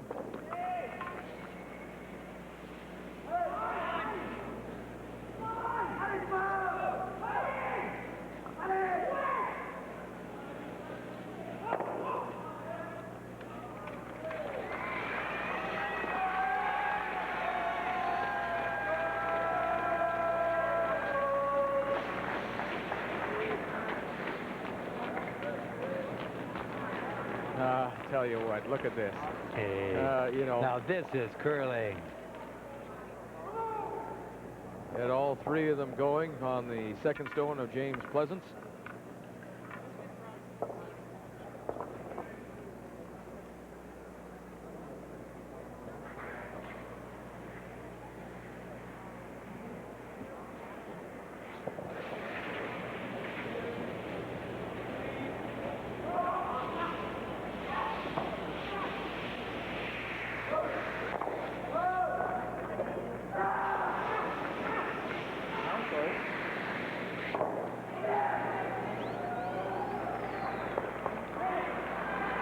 Well, it's going to settle into a pattern here. It looks like now Jim Vukich has moved up the ice again to have a word with either the entire rink or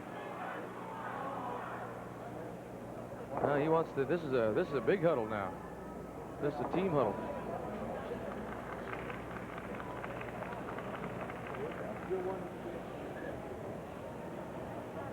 Of course, all the time he's doing this, his clock keeps ticking down. But if they keep playing this way, just straight takeouts, he'll have about 25 minutes left.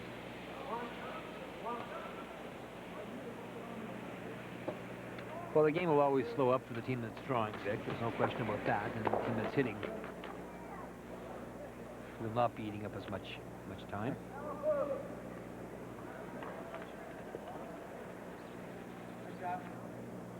I'm sure you've played against rinks such as Ryan that like to do this. It must be very frustrating if you're Jim Vukich. It is, but on this kind of an ice surface, you have a chance for a nose hit. This is the best team in the world at playing this kind of game. We've talked about that over and over. But you'll get a nose hit sooner or later. Not that time from Don Walchuk.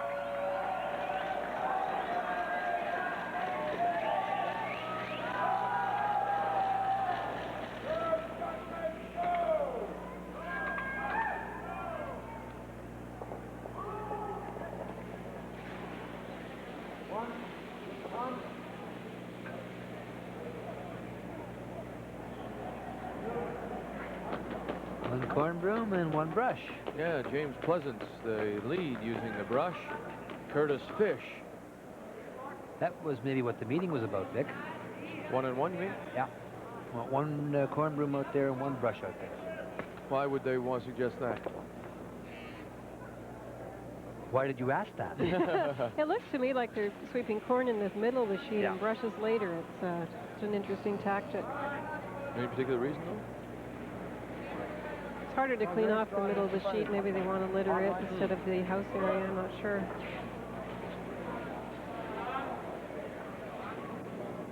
We don't play corn very often in ladies curling, so it's something I don't mind playing against. But I think the men have different reasons for doing what they do. Second stone, Don Walchuk. What I found peculiar, though, is on this kind of ice, it moves so much that they'd require the corn. Well, they just want some more movement. They want some corn out there just to try and get, get even more action into the ice. And of course, a little bit more unpredictable action. Yeah. Sometimes it's harder to read ice that has some corn on it.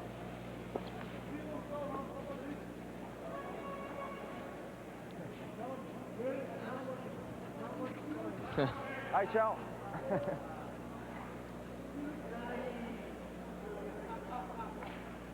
Always glad to deliver a message. Curtis Fish, his first stone, the U.S. third here in the sixth. Canada leading 3-2.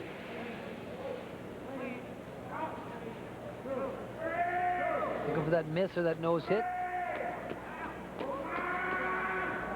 What do you mean?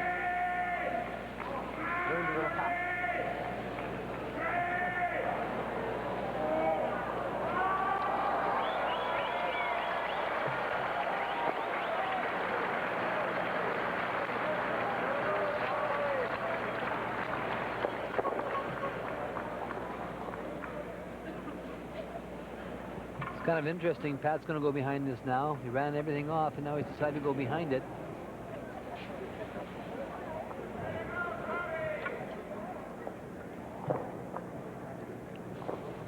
And it's a good chance he's just not going to sit with that small lead.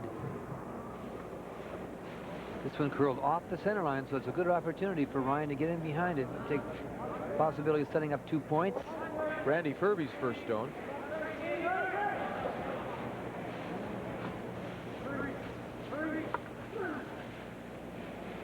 Got great line on it. And he's got it in front of that tee line. Linda. Just into the top of the eighth. They're a lot sharper tonight. There's no question about it. I think this morning's game was a real boost to them. They beat a team at the top of the standings. They got their game really under control. Everything seems to be going their way.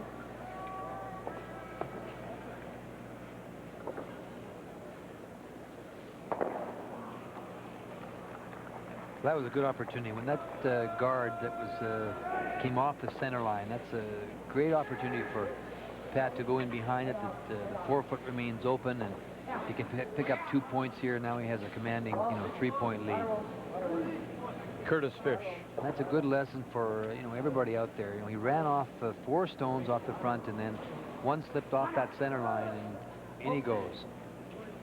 You don't mind fooling around with stones when they're on the side of the rings. Boy, that slipped a long way, didn't it? Back 8. Sorry. Yeah, I'm not sure.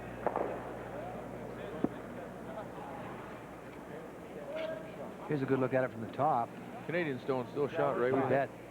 I thought it was going to stop too, and it just kept sliding. Paddled over the open side now. In-turn draw, Randy Furby. And his second stone. Oh, that's lost. Well, we don't have to say anything. He said it already. Hold on. Whoa. Get off. Oh. You heard Pat in the interview refer to how slippery the ice was, and Here's an example. Randy knew when he let it go. He said right out loud, "That's lots. That's I lots." could have got off it sooner, but... Let's update the game between Italy and Scotland. Sixth end action. Final stone for Graham Adam of Lockerbie. And this is a great shot. He has to just get by the guard. They sweep it and makes contact with shot rock in the forefoot for a pickup of 2. And so Scotland now leading Italy by a score of 4-1. The Scots are 4-1 coming into this 12th round.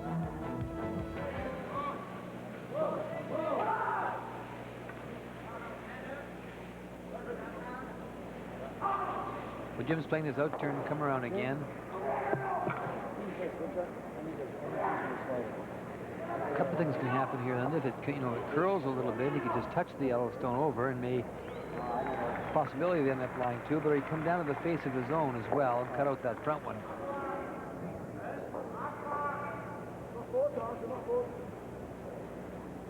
%.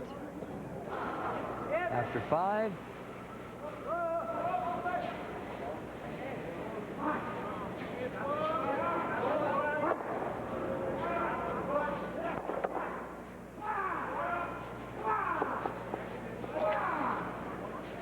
Well, he's a little out of the pass here, I think, but so keen. This one really moved over.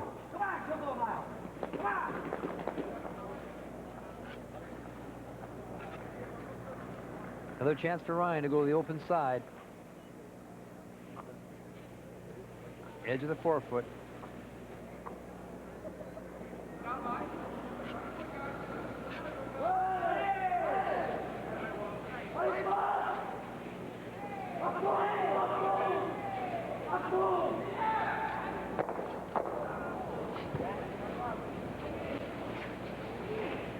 Well, we've seen Pat do that a number of times this year. Just as he goes down the ice, he runs his broom along, making sure there's no straw, since we do have some corn brooms on the ice today.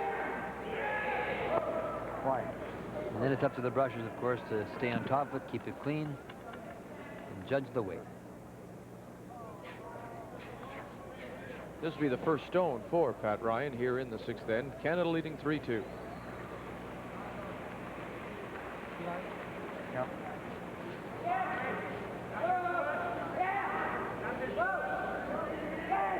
Whoops. Little piece of straw. We talked about his upstart.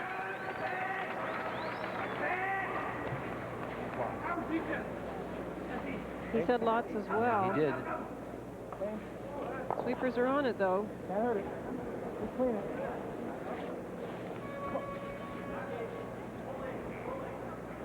I want to get it back now.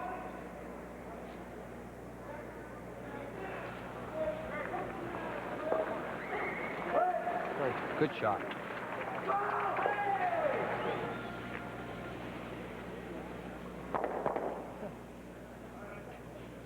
Well, he slides very age over stupid.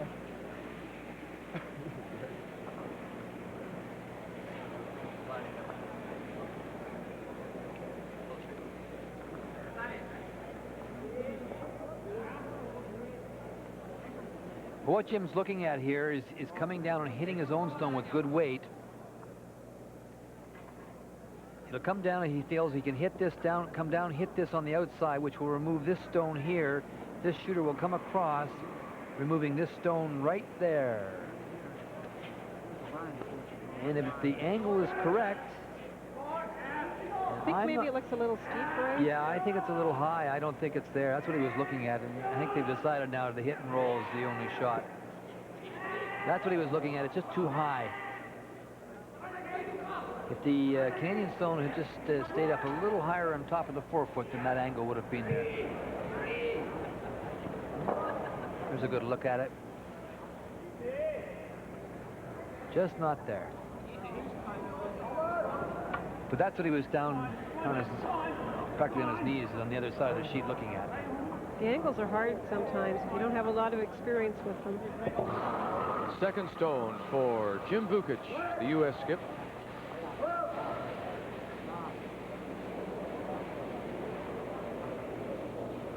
Off, he said. Curtis Fish. There's the hit. He gets a little inside roll, but he'll be wide open for an hit for 2 for Canada. And this second point, this extra point's a big point in this game. And this is what, this is the control point. Give Pat a 3-point lead going into the 7th end. And there he goes as he starts down the ice.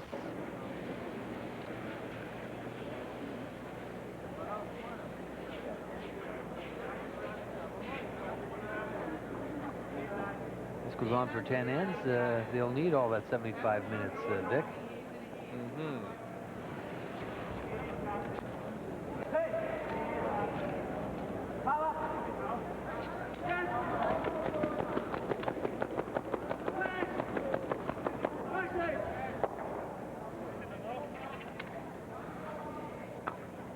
Pat Ryan defending his Labatt Brier title in Saskatoon. The first person to do that since Donnie Duguid did it in the early 70s. Tremendous accomplishment. Final stone. 6th end and the chance for 2 more for Pat Ryan in Canada. And that's no mistake. Pat Ryan makes the hit and stick for 2. And now Ryan leads it by 3 over the United States. Let's update the game between Denmark and Sweden as they play the 6th. Final stone for Tommy Stjerne of Denmark. Look at this pressure. There's 3 yellow rocks in the house, 2 in the forefoot. He has to come through a hole, try and sit on the rock next to the button. The rock is rolling. Look how close both of those are to the button. And they actually measured it, and Denmark picked up the 1. They're tied 3-3 as they go to the 7th. We'll have more from the World Curling Championships here in Milwaukee when we come back. He's had that since 1963, I think. It's a lot shorter than when he started with. That's right, yeah. It was 6 feet when he first had it. His first stone. It's not going to come either, I don't think. Not quite. So now if Jim can tuck one around behind this one like Curtis Fish did, then all of a sudden Pat's last rock isn't quite as simple.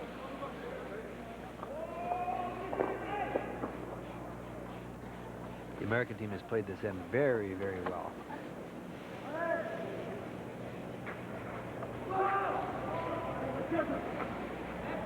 No, I don't like that call. I think you should try and tuck it behind. I'd stay away from that side. Ryan's liable to run those doubles on you. Now, granted, if you freeze it on the face of it in your second shot, then it's a pretty good looking shot. But he's had second thoughts. Yeah, he did. He thought about it. He's going over the other side, and he should, I think. He stood there and looked at both rocks, looked from side to side, and said, "Okay, I'll go over here." Well, if his thought is if he could freeze it right on the face of that yellow one, it really makes Pat's shot tough. But it's such a tough shot. It's not a percentage shot, and he can almost get the same results by tucking it behind the stone that sits at the top 12 foot in the 10 o'clock position.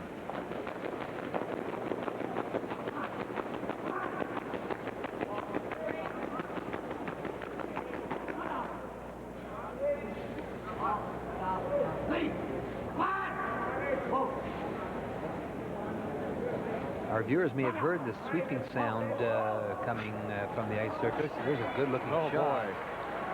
Yeah, they played it well, the U.S. Pat's going to try this across the ring double. Somebody's going to make it. It's him. He loves these shots. This is a very fine shot. If he hits and rolls to the center, great. But if he likes these shots. What I was going to say, Vic, is that we just talked about the psychological ploy or getting some movement in the ice. Our viewers may have heard the pounding of the brooms, and it was coming from the sheet A beside the Canada-U.S. game, and it's the German team that have gone to corn brooms as well. They're losing their game to France 6-2, if my old eyes will hang in there for me. And I guess obviously they want to get something going, and it may be in their part a psychological ploy as well. Anyway, a big shot for Pat Ryan. This is his final stone here in the 7th end.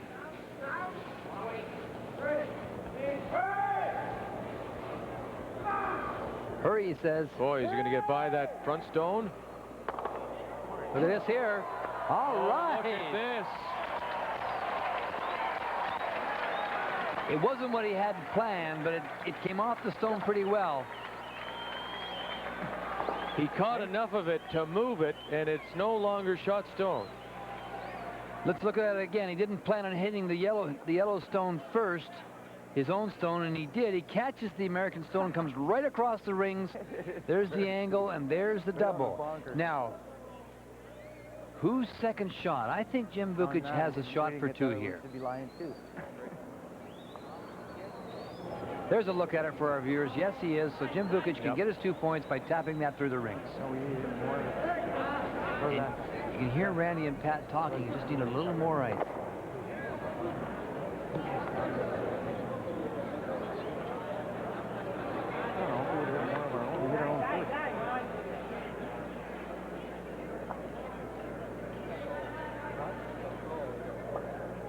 Nothing like a Pat Ryan shot to get the crowd humming.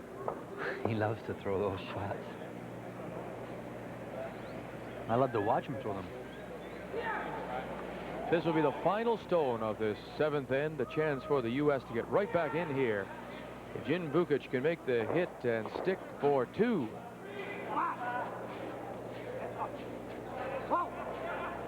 James Pleasance, Jason Larway working their brushes. Has to bump it back. Has to tap it through. Moving too much. Will it hold on for shot? Maybe not. I think he's got one, certainly. The question is whether it's two. Here's a chance for us to have a little contest. I don't think so. I think he's got one. I think it's one. Yeah. I think it's, oh, sure. Everybody gets their words in first. Yeah. I think it's one, too. That's too bad. They didn't sweep that early. They had to probably anticipate the swing on that one. Mind you, Randy Ferbey kicked that off. It was he who kicked it off, so it may be 2 points. Well, we'll wait for the indication here because it certainly looked like it would be 1 point. We'll wait for the scorekeeper, and he is. He's just putting up the one. So one for U.S. here in the seventh, and Canada will maintain a 2-point lead. Let's update the game between Denmark, Sweden. Final stone, Thomas Norgren, Sweden. We've talked about missed opportunities. Here's one for Sweden. He had a tap up or maybe a split. Was going for two for sure, and he's going to hit the rock in front of the rings too hard. There's Denmark going on it, and Sweden only gets one. So as they go to the eighth, it's now 4-3 Sweden ahead of Denmark. Action continues from the World Curling Championships when we return to Milwaukee here on TSN. Gets the hammer back after the USA score of 1, Canada leading 5-3. And two more games. France, boy, big time, 4 over Germany, and Italy trailing Scotland 5-2. And when we say the hammer, we mean the hammer. Yeah, that's great. That really is nice.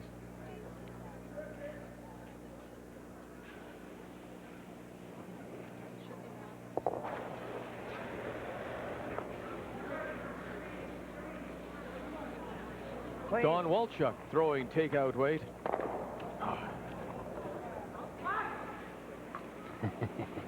They even bounce when they hit the boards when he throws them.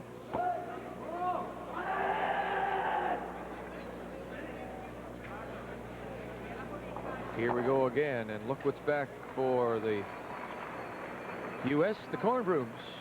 Corn broom in a brush. Brush in tight. Corn broom on the outside.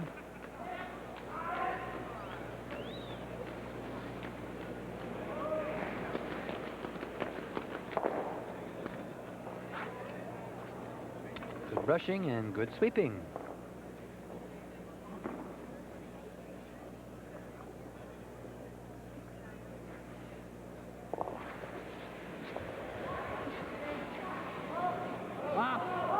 Teddy Walchuk.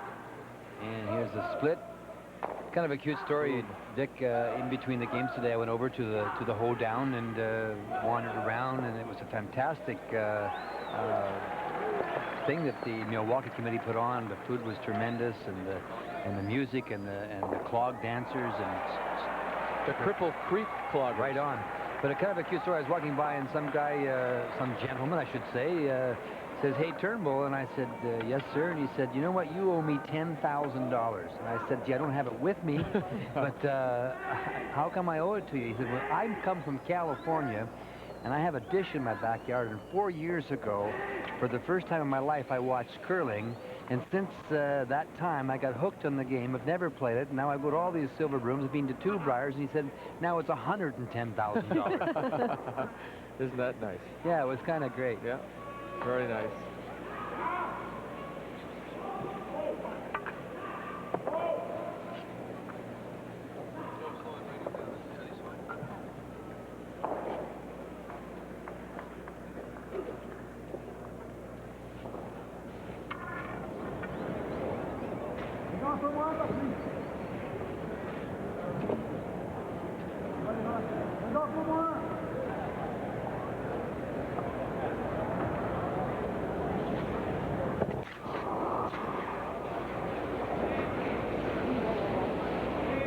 Well, the Scots are a happy group around here this week. I see Ken and Ann Gumley down in front of us, the president of the RCCC.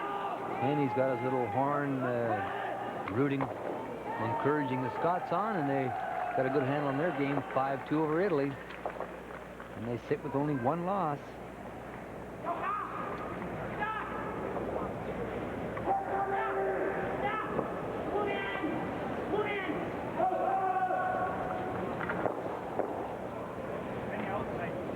Well, Mr. Vukich is going to have to get used to this because you're going to see a lot of it. Put it up in front.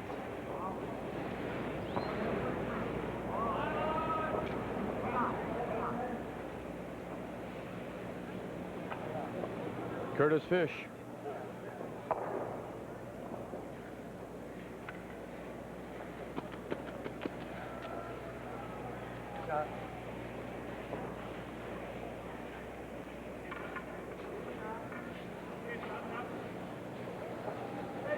And it's too tight. We saw an indication before in another end where if he left it short and was a corner guard that Pat would decide to go behind it. But as long as they're that in this position, he just can't afford that, huh? No, there's no way at this point. Pat's got control of this game. He's 2 up with last rock, and he's looking to keep it very clean.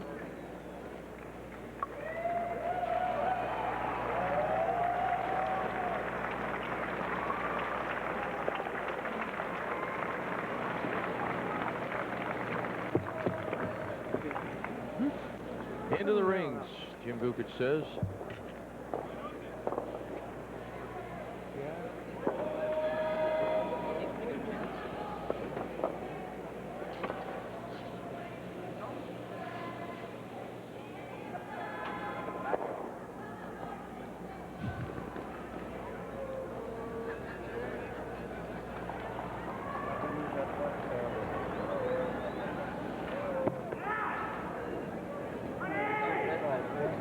There you see the time now ticking down. It's the U.S. clock, of course, 18 and counting, and it'll just keep running now until the U.S. stone stops, and then the Canadian clock will click. Now, to give an idea, let's do quick math here. 14, he's got 2. You know, at 7.5 an end, it's going to be a little tight.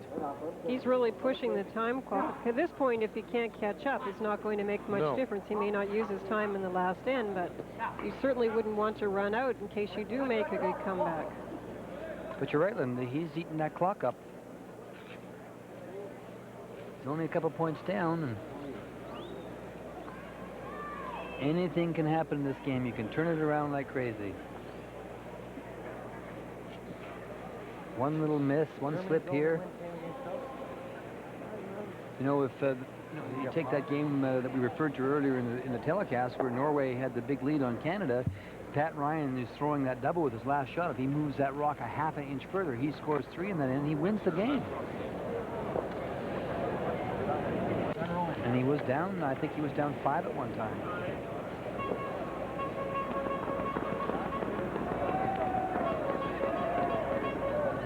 There's Pat cleaning his slider. He has a very unusual slider. It's made of something like stainless steel, I think. Stainless steel is right. Very slippery.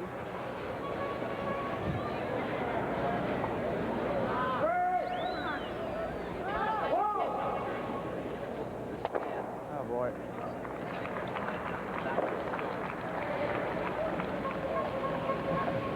Let's update the game between Switzerland and Norway as they play the 7th end, and We want to take a look at the final stone for Eigil Ramsfeld. Well, the score is tied, but look at this shot. Eigil Ramsfeld comes down with a very delicate takeout, and it'll be a big 4 for Norway. Oh my, looks like a sunflower, all the yellow rocks. 7-3, Norway leading Switzerland. The sunflower? Springtime. I've been bitten by the springtime bug, Ray.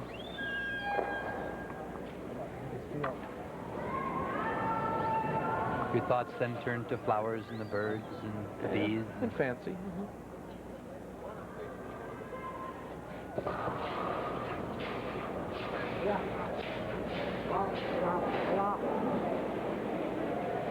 That game with Norway and Switzerland is a big one, though, because Switzerland was still looking at just one loss, and Norway was sort of fighting it a bit.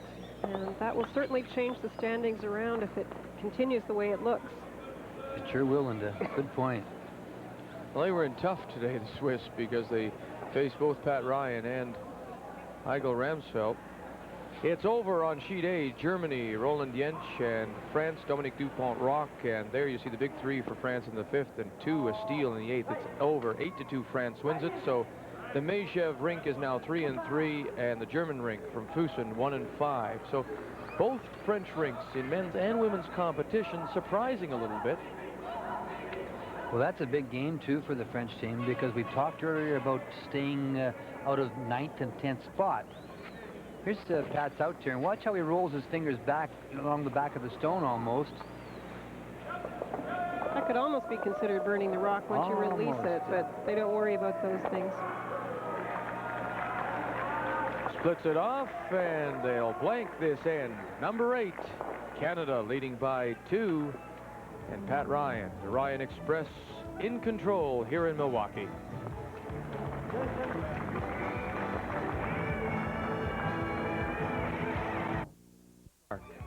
And it's a hit, and things aren't quite the way he wanted with that one.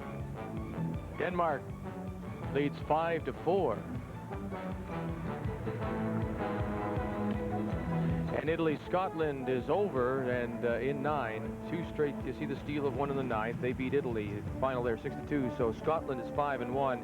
Italy is 2-4.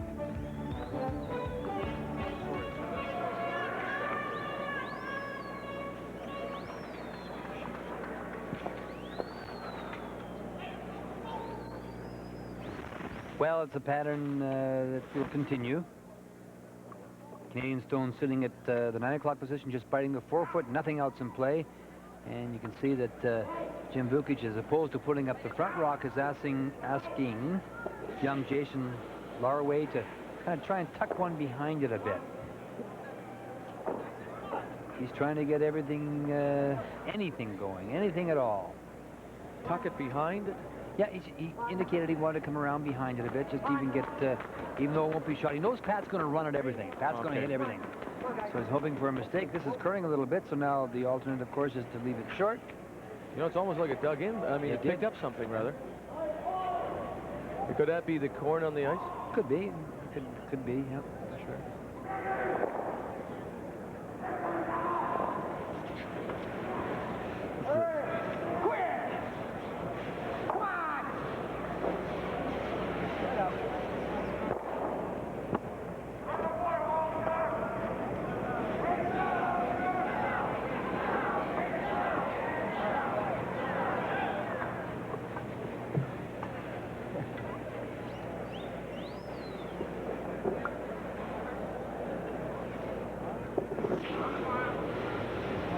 Jason Larway.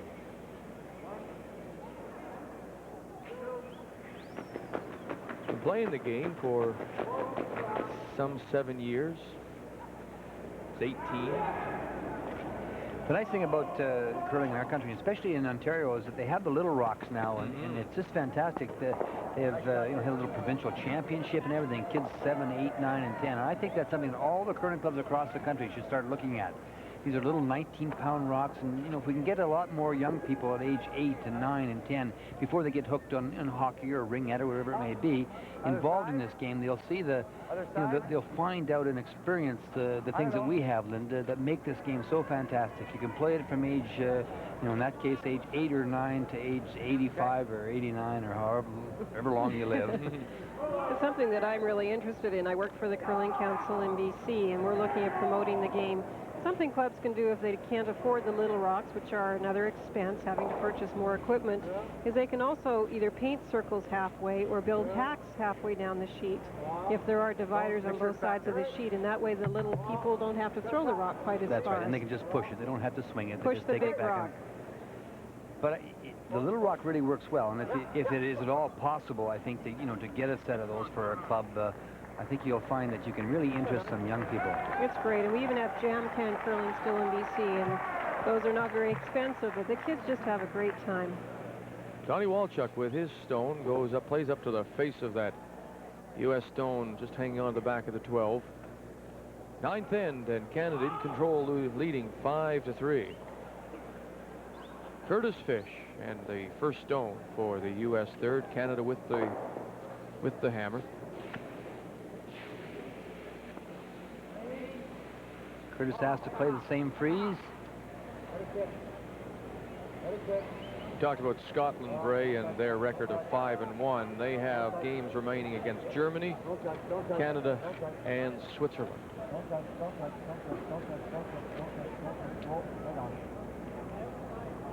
It's a good shot.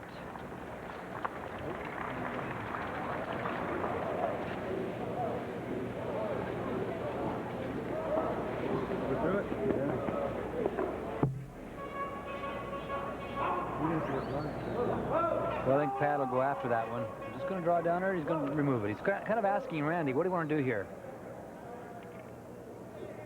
They're going to hit it.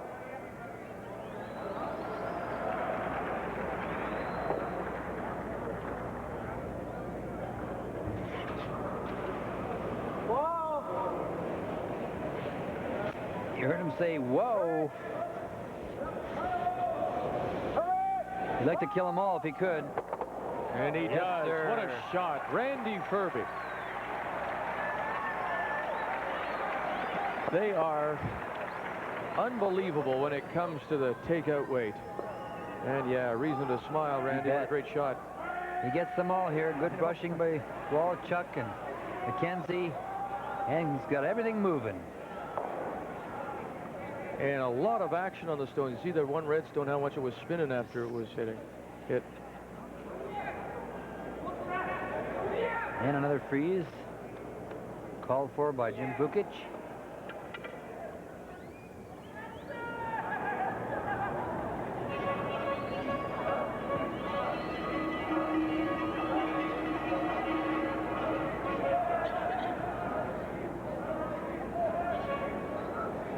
Curtis Fish.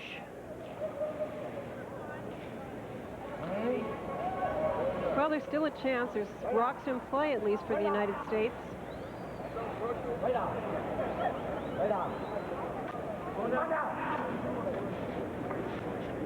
Even though those are Canadian stones, they're really at an advantage for the United States. Freeze it on the face. Not going to be there, so try and tuck it behind. And it slipped a little too far.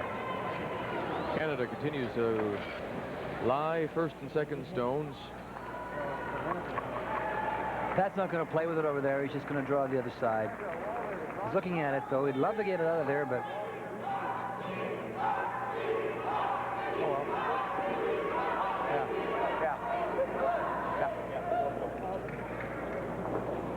Randy Furby's last shot.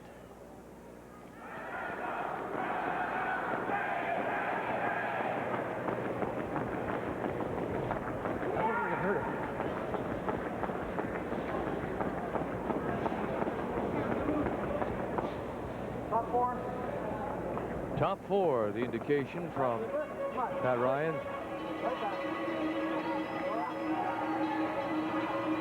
We're going to have more than that. Slips into the back of the 8.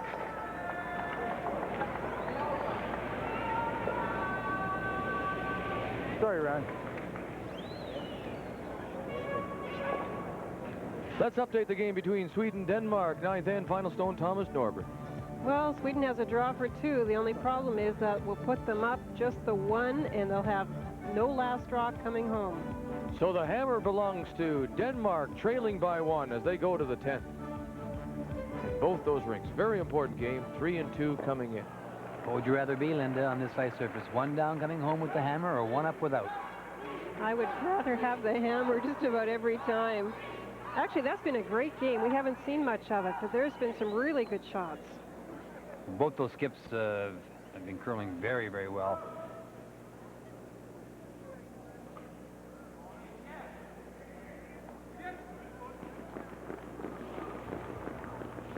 Jim Vukich, and the first stone for the U.S. skip here in the 9th. He trails by a pair.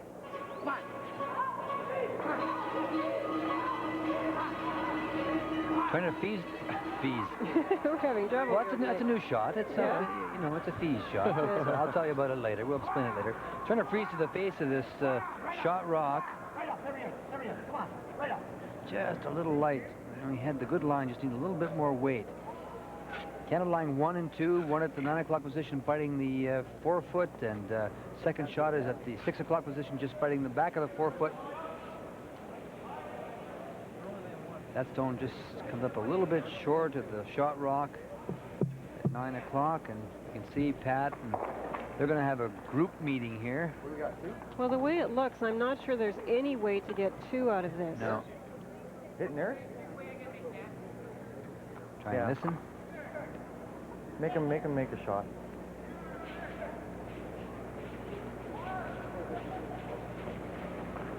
The other thing you could do, he's going to draw the other side. The other thing you could do, you could freeze it right on the face of that red one. Of course, you don't want to tap it up a little bit. No, no, you don't. Yeah, but what they're saying is there's no way the United States can get 2, so let's try and force them to make 1 by making a very difficult shot.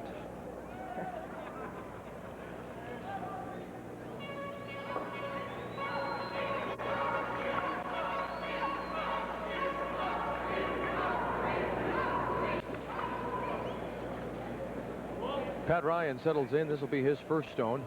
Has the hammer, leading by 2 here in the 9th.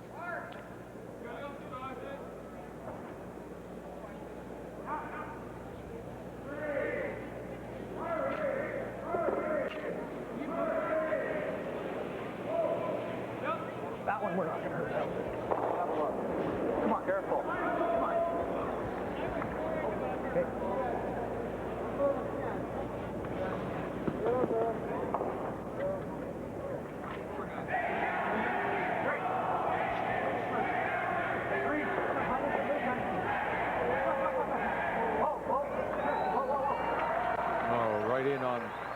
Fighting the button. He's line 3 now. That's a good one. Well, the officials come out. I'm not sure what the discussion is. Hot line?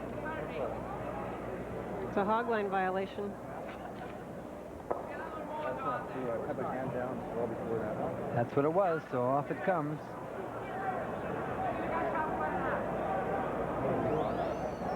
Of course, the rule is you have to clearly release the stone before the rock reaches the hog line.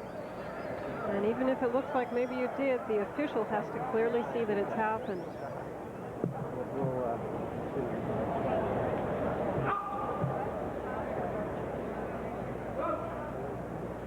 Well, we'll take a look here from this angle. We're not sure whether we can see it properly, but this is his last delivery for Pat Ryan.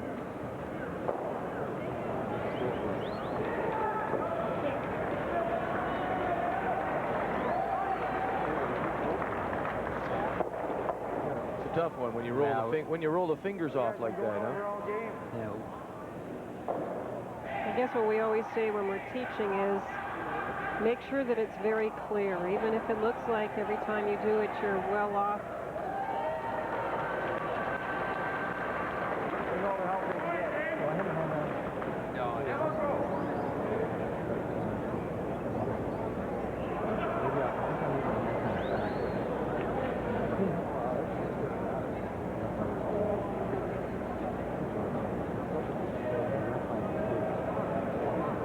course, on this keen ice, what happens is you're sliding and trying to hang on a little bit longer because you're slowing it down. Okay, does this give Jim Vukich a bit of a break? Well, certainly he's in a better position he was a few moments ago. We'll take a look at it again and see what you think. Here's Pat, there's the stone, and there's the hand. You can be the judge yourself. It doesn't look like he's over to me.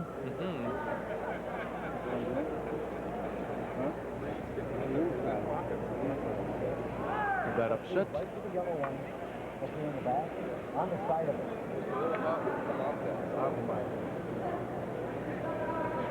Jim Vukich in his second stone here in the ninth. Canada with the hammer, leading 5-3. He still just has the chance for one.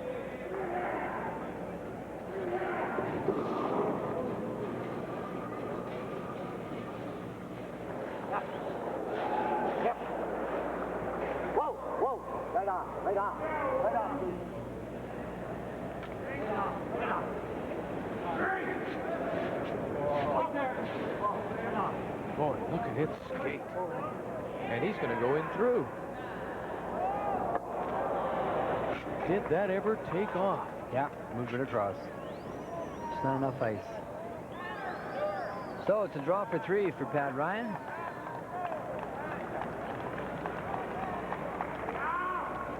Not really sure what he was trying. I thought he was trying to snuggle it in there next to the other red and yellow stone to try and get a possible one, but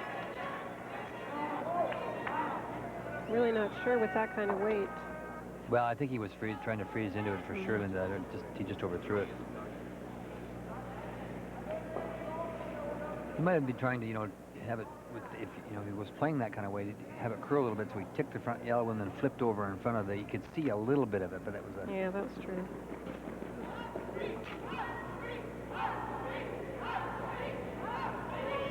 Final stone of this ninth hand. The opportunity for 3 here for Canada and Pat Ryan.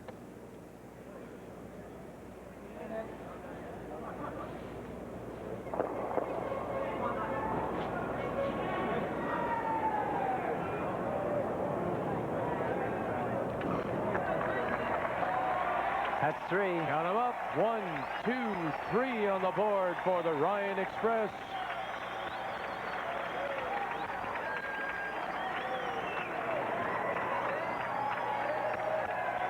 And that's it.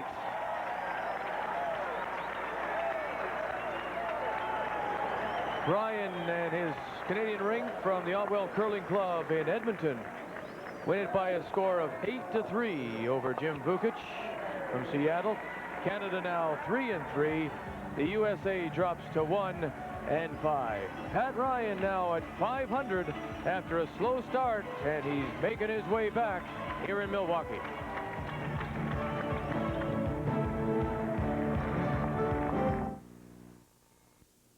In Milwaukee, and continuing coverage of these World Curling Championships.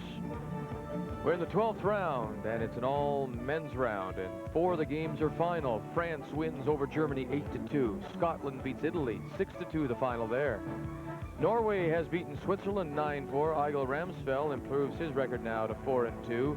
1 game left. They're playing the 10th. Sweden leading Denmark 6-5, and Denmark does have the hammer, and Canada's win over the USA. So that's where we'll go.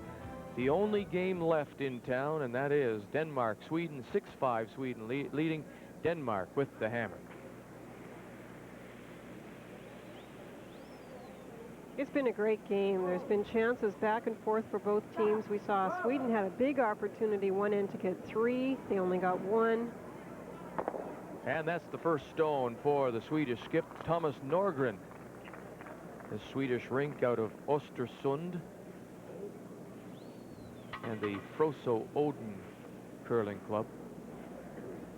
With the 2 Swedish rocks in the rings, what Denmark's trying to do to set up the possible 2 points is draw down to these rocks. They could have been putting up guards, but the whole end they've been trying to play into the rings onto rocks that have been in play there. Both these rinks are 3-2 coming into the 12th round, so it's a very big game for them. Would keep one of them at least among the leaders.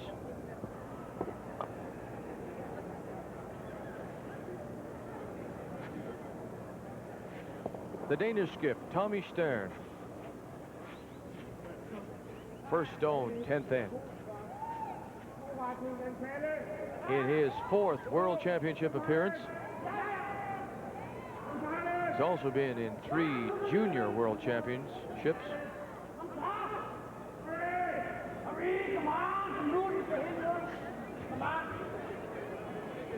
Right up on top, there it is, shot stone. Beautiful shot.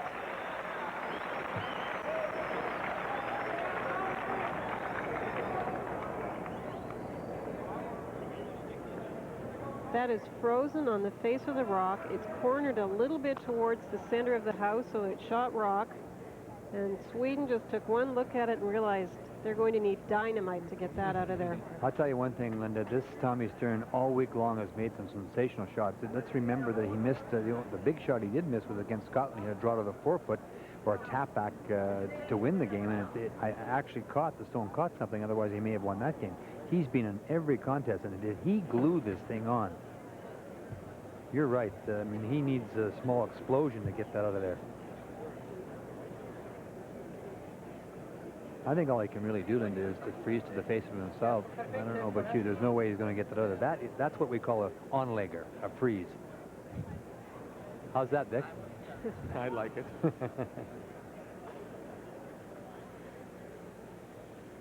There's a good look at it. He could come down with tap back weight, hope to hit the shot stone just a little bit towards center line, remove the backing from it, and sit in front of it so that he could be shot rock. That way, maybe if there's a miscue by Denmark, things will work out more for Sweden. Because he's cut down his ice a little bit, Ray. I think maybe he's playing a little more than draw weight. Well, he's definitely coming down to it, but he's not going to, you know, if he just hits it on the nose and exchanges stones, as you mentioned, he'll be frozen to the Danish stone.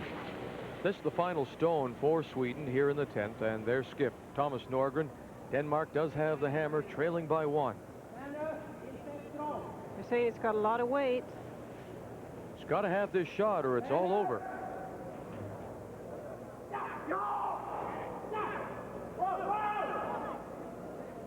That's what he did. Oh. Great shot. My goodness. That's what he wanted. He could play a little more weight because he could hit that in a couple of different spots and still be shot rock. I bet that's saying something good. I don't think it's even worth Tommy taking a look at it. There's just nothing he can do. He can't score 2 points, in my opinion. He's just got to draw to the 8-foot to tie this game up. I can't see any way then of him getting 2 out of this. No, the only way would be if there was a Yellowstone in slightly a different position behind the red rock so he could try and hit one and keep both the red rocks in the rings, but there's no way. No, you have to, you know, he congratulated Thomas Norgren on a good shot, and it was a great shot. So, you know, Tommy Stjerne made a terrific freeze, and that's set up the possibility of the win, but that's what makes this, once again, this game so terrific, and Thomas Norgren got right in behind him and made another great shot, so now he has to draw to the 8-foot.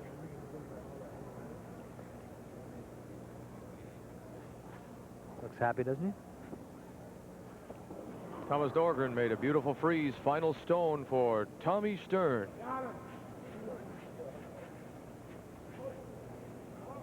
Needs full 8 for the win.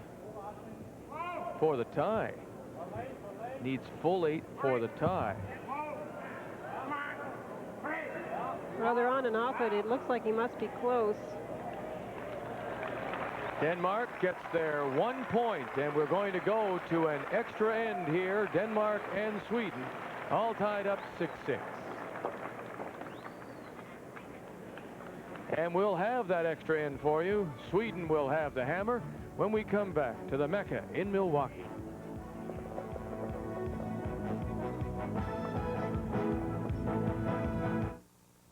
He's got a defib. I'm going to shock him with the paddles. A heart attack. I never thought it would happen to me. I knew I should have stopped smoking years ago, but it was just too tough. Losing him. I'm going to hit him again. I was lucky, though. I survived it. All right, that's it. We got him back. And I quit smoking. Welcome back to the Mecca in Milwaukee. We will continue with our coverage of the extra end between Denmark and Sweden, but Ray Turnbull is standing by now with Pat Ryan, who should be very happy now at 3-3. Pat, it's a great day for you, great day for us. Switzerland this morning and the USA this evening. You know, we had some fun at the opening of our show. We opened the show tonight at the bar across the street, the Cowboy Bar across the street, and you should have heard those Ryans, go Ryan, go Ryan, go. A good game. You must feel good about it, Pat. It was a good game all the way around. We played the nice draws, had the come-arounds working for us. The takeouts were right on, which is, you know, eluded me a little bit throughout the week so far, and I feel really good about the hit game for myself now, and I think that, you know, little luck on our side, we should make it now. You know, that's the thing that we've noticed, too. I mean, you obviously, your team has always hit so well, but you seem to have, you know, just the draw weight again. You mentioned the other day in our interview in the fifth end as well that, you know, you can feel the draw weight again, and it's so important on ice like this in particular. Well, there's no doubt. On this ice, you have to work with draw weight. It has to be your friend, and I think that's the way we worded it in our team meeting before our third game, because it's such a weapon if you can use it to your advantage. The ice is very keen, and it swings nicely. And if you've got the touch on draw weight, you can just, you know, you can make some great shots, get out of trouble, and score some big ends. And draw weight will win or lose it here. If you don't have it, you're finished. That's for sure. What about the hog line in the ninth end? Do you think you're over that hog line, Pat? No, I wasn't over. I don't slide over the hog line, but I think that we have to realize, you know, we're playing against the Americans, and it's actually funny because when they make a shot, the hog line officials start clapping. So there's obviously there's a potential for a little bit of bias there, but I think that likely if you look at it on a replay, you'll see that I wasn't over, and I think that just reinforces my feelings that hog line call should be verified by video before action is taken, because it could have really cost us tonight. You know, we were up it, so it didn't really matter, but you know, it decides games when they do that in the ninth end. Well, we'll have to tell you this, and you're 100% correct, because you were not over the hog line. We actually showed it back a few times. Pat, the only thing, of course, is relying on videotape replays is that not every sheet is being covered in a situation like that. If you had cameras on all the sheets, it would be a different story. But you were right. You weren't over the hog line. Well, you know, I just have to say, I think if you placed a video that shot right across the hog line from both sides, you'd be likely to pick that up. And even when you played it in reverse, I still didn't go over the hog line? No. Okay. You know, Vic, Pat Ryan is on the road again, and it's the Ryan Express that we know, and so I think he's right. I think he'll be there, as I mentioned earlier in the week, Saturday and also Sunday.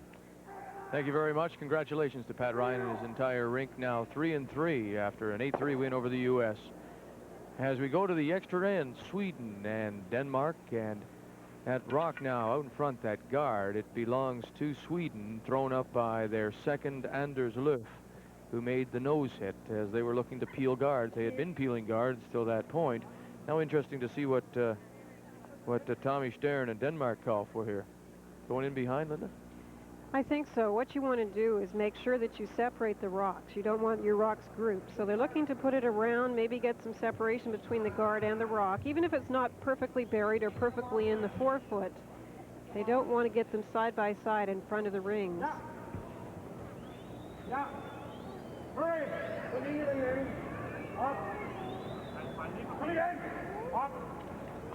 Oh, he throws up the other another guard, huh? I think it just didn't follow the path they were looking for. It was hanging a little bit. It maybe caught a straighter spot, and it was going to slow down. So it's still in fairly good position.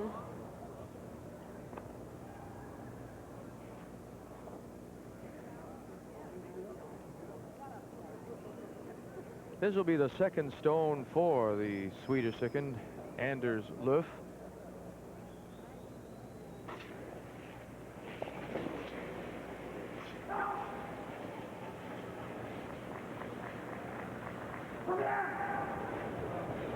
Well, they're not going to get a lot out of this one. It's going to roll, but it'll still be in front of the rings. Boy, now they've got the 4 foot and part of the 8 all buried, covered.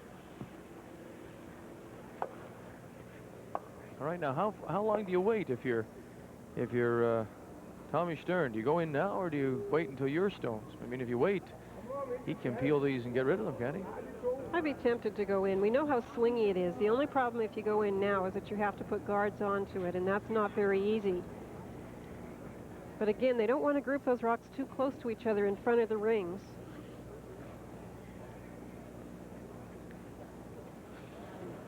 The Danish third is 27-year-old Per Berg. They can either play the come around or the tap. And it's curling too much, and so they're trying to let it come onto the other red stone. Doesn't want to chip this off, then. No, that's not what they wanted. No, it opens up that center line now.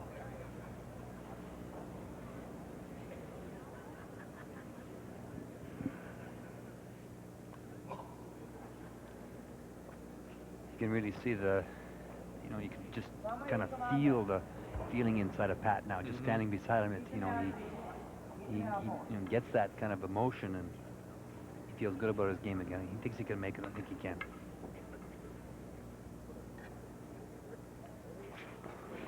Jan-Olof Nasayan is the 31-year-old Swedish third.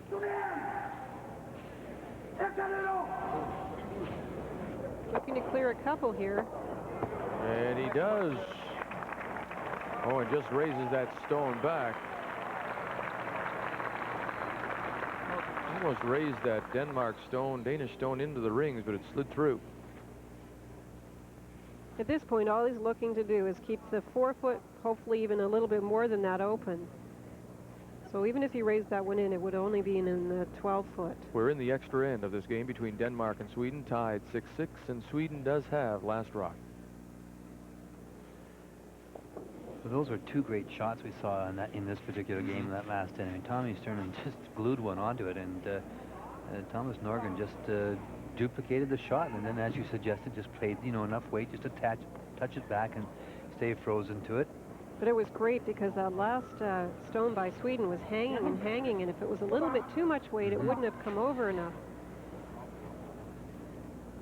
It stayed out for a long time because they were yelling, you know, whoa, whoa.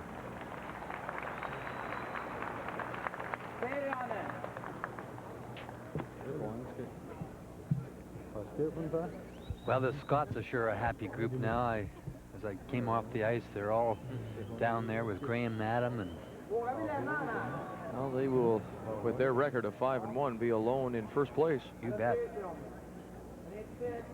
And they've all puffed their chests out. The Scots are just like little kids now.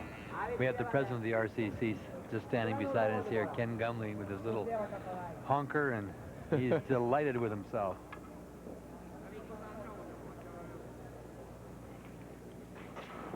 Jan-Olof Nasayan and his second stone, the Swedish third, here in this extra end. They don't want to sit right there because the rock that they're hitting is at the back of the tee line, and it could set up a pocket.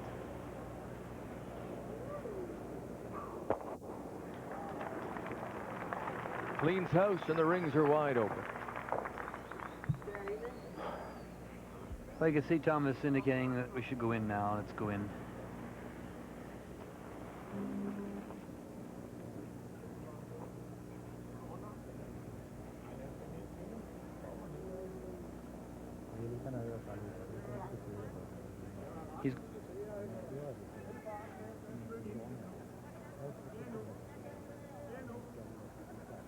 Tommy's going to go in here. This is our location here at the Mecca in Milwaukee. We're just up above the media benches, and we overlook the center sheet, and now the sheet for us is just down to our right. The final game in play in this 12th round of the World Curling Championships. I was taller than the two of you sitting down. Out turn, come around. Tommy Stjerne. Well, we should have draw weight after that last end. Just not swinging until very late. They're not getting the movement they want. They should take it back behind the tee line now. They should have taken that stone back behind the tee line, just brushed it a bit, so that when, if the Swedish team, if Thomas Norgren does hit it on the nose and sit there, then you can sit right on top of it. By leaving it in front of the tee line like that, if he does hit it and stick, then you're going to have to move it back a little bit.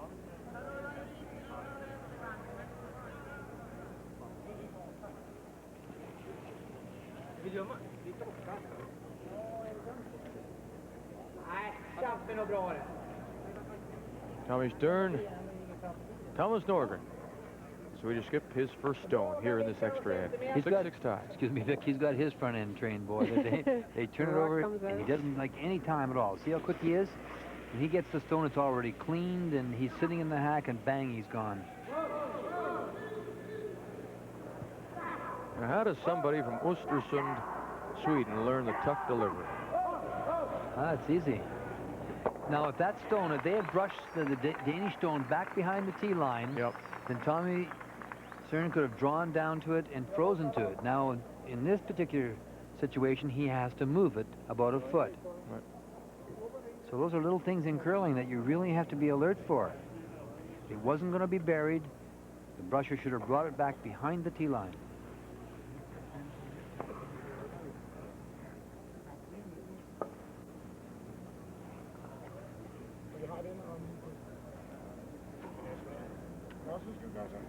Now, the other alternative for Tommy is to play the hit and the little roll and behind the corner guard, but it does leave the Swede the forefoot. And that's what he's decided to play, isn't it? Well, that tap back is a tough shot. For sure. You know, this is just magnifies the mistake that was made by not brushing it behind the tee line, because for sure, if it was behind the tee line, Vic, he would be freezing to it. But now he's going to play the little hit and roll.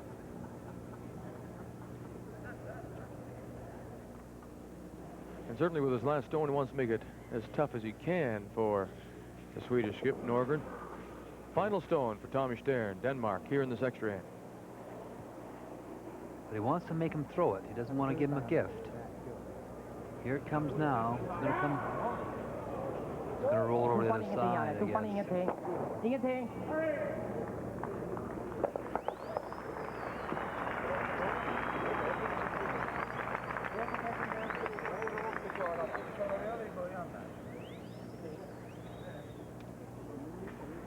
Wow.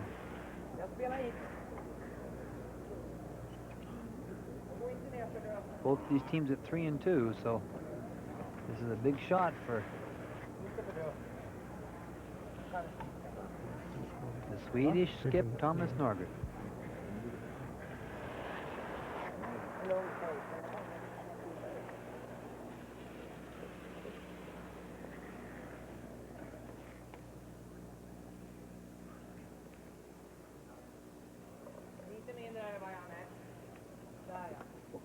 Cutting down the ice a bit. Of course, Denmark hoping that he's a little bit narrow when rolls out, and then we have a 12th end.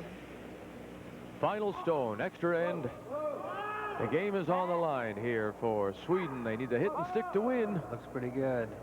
Here it comes now. Coming up. Yeah, here it comes now. Now will they hold the shooter? Yes, they get the roll in, and Sweden will win it. 7-6, the final score. And a very happy Thomas Norgren and his Swedish rink from Östersund. 7-6, the final. And so Denmark rather, is now 3-3, while Sweden is 4-2. Now it's time for the TSN Turning Point, brought to you by Converse. And from that Pat Ryan win over the U.S., Ray, when was it? Well, I think this game turned around in the fourth end when Pat Ryan, with some good shooting, some good playing, gets a draw to that forefoot to score 3 points. And you're looking at them now.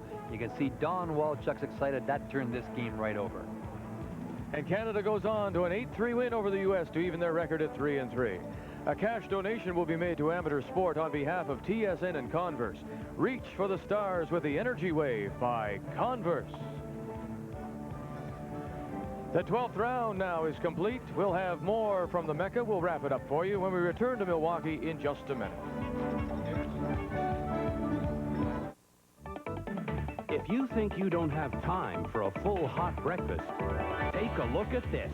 McCain's Super Fast Breakfast. Just pull off the tabs, pop it in your microwave, and in just 3 minutes, it's ready. A full and delicious breakfast. Put a little zip in your morning with McCain Microwave Breakfast. They're ready in just 3 minutes. Super Fast Breakfast from McCain. The full breakfast you thought you didn't have time for.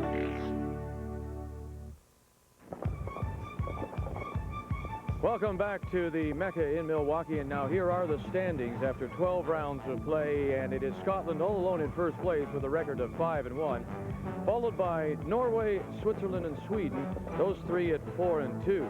And now they start to bunch up just a little bit. Look at this, Canada back right in it now. Pat Ryan at 3-3 after a very good day, 2 wins over Switzerland and the USA. Then France and Denmark also 3-3, followed by Italy, Germany, and the USA.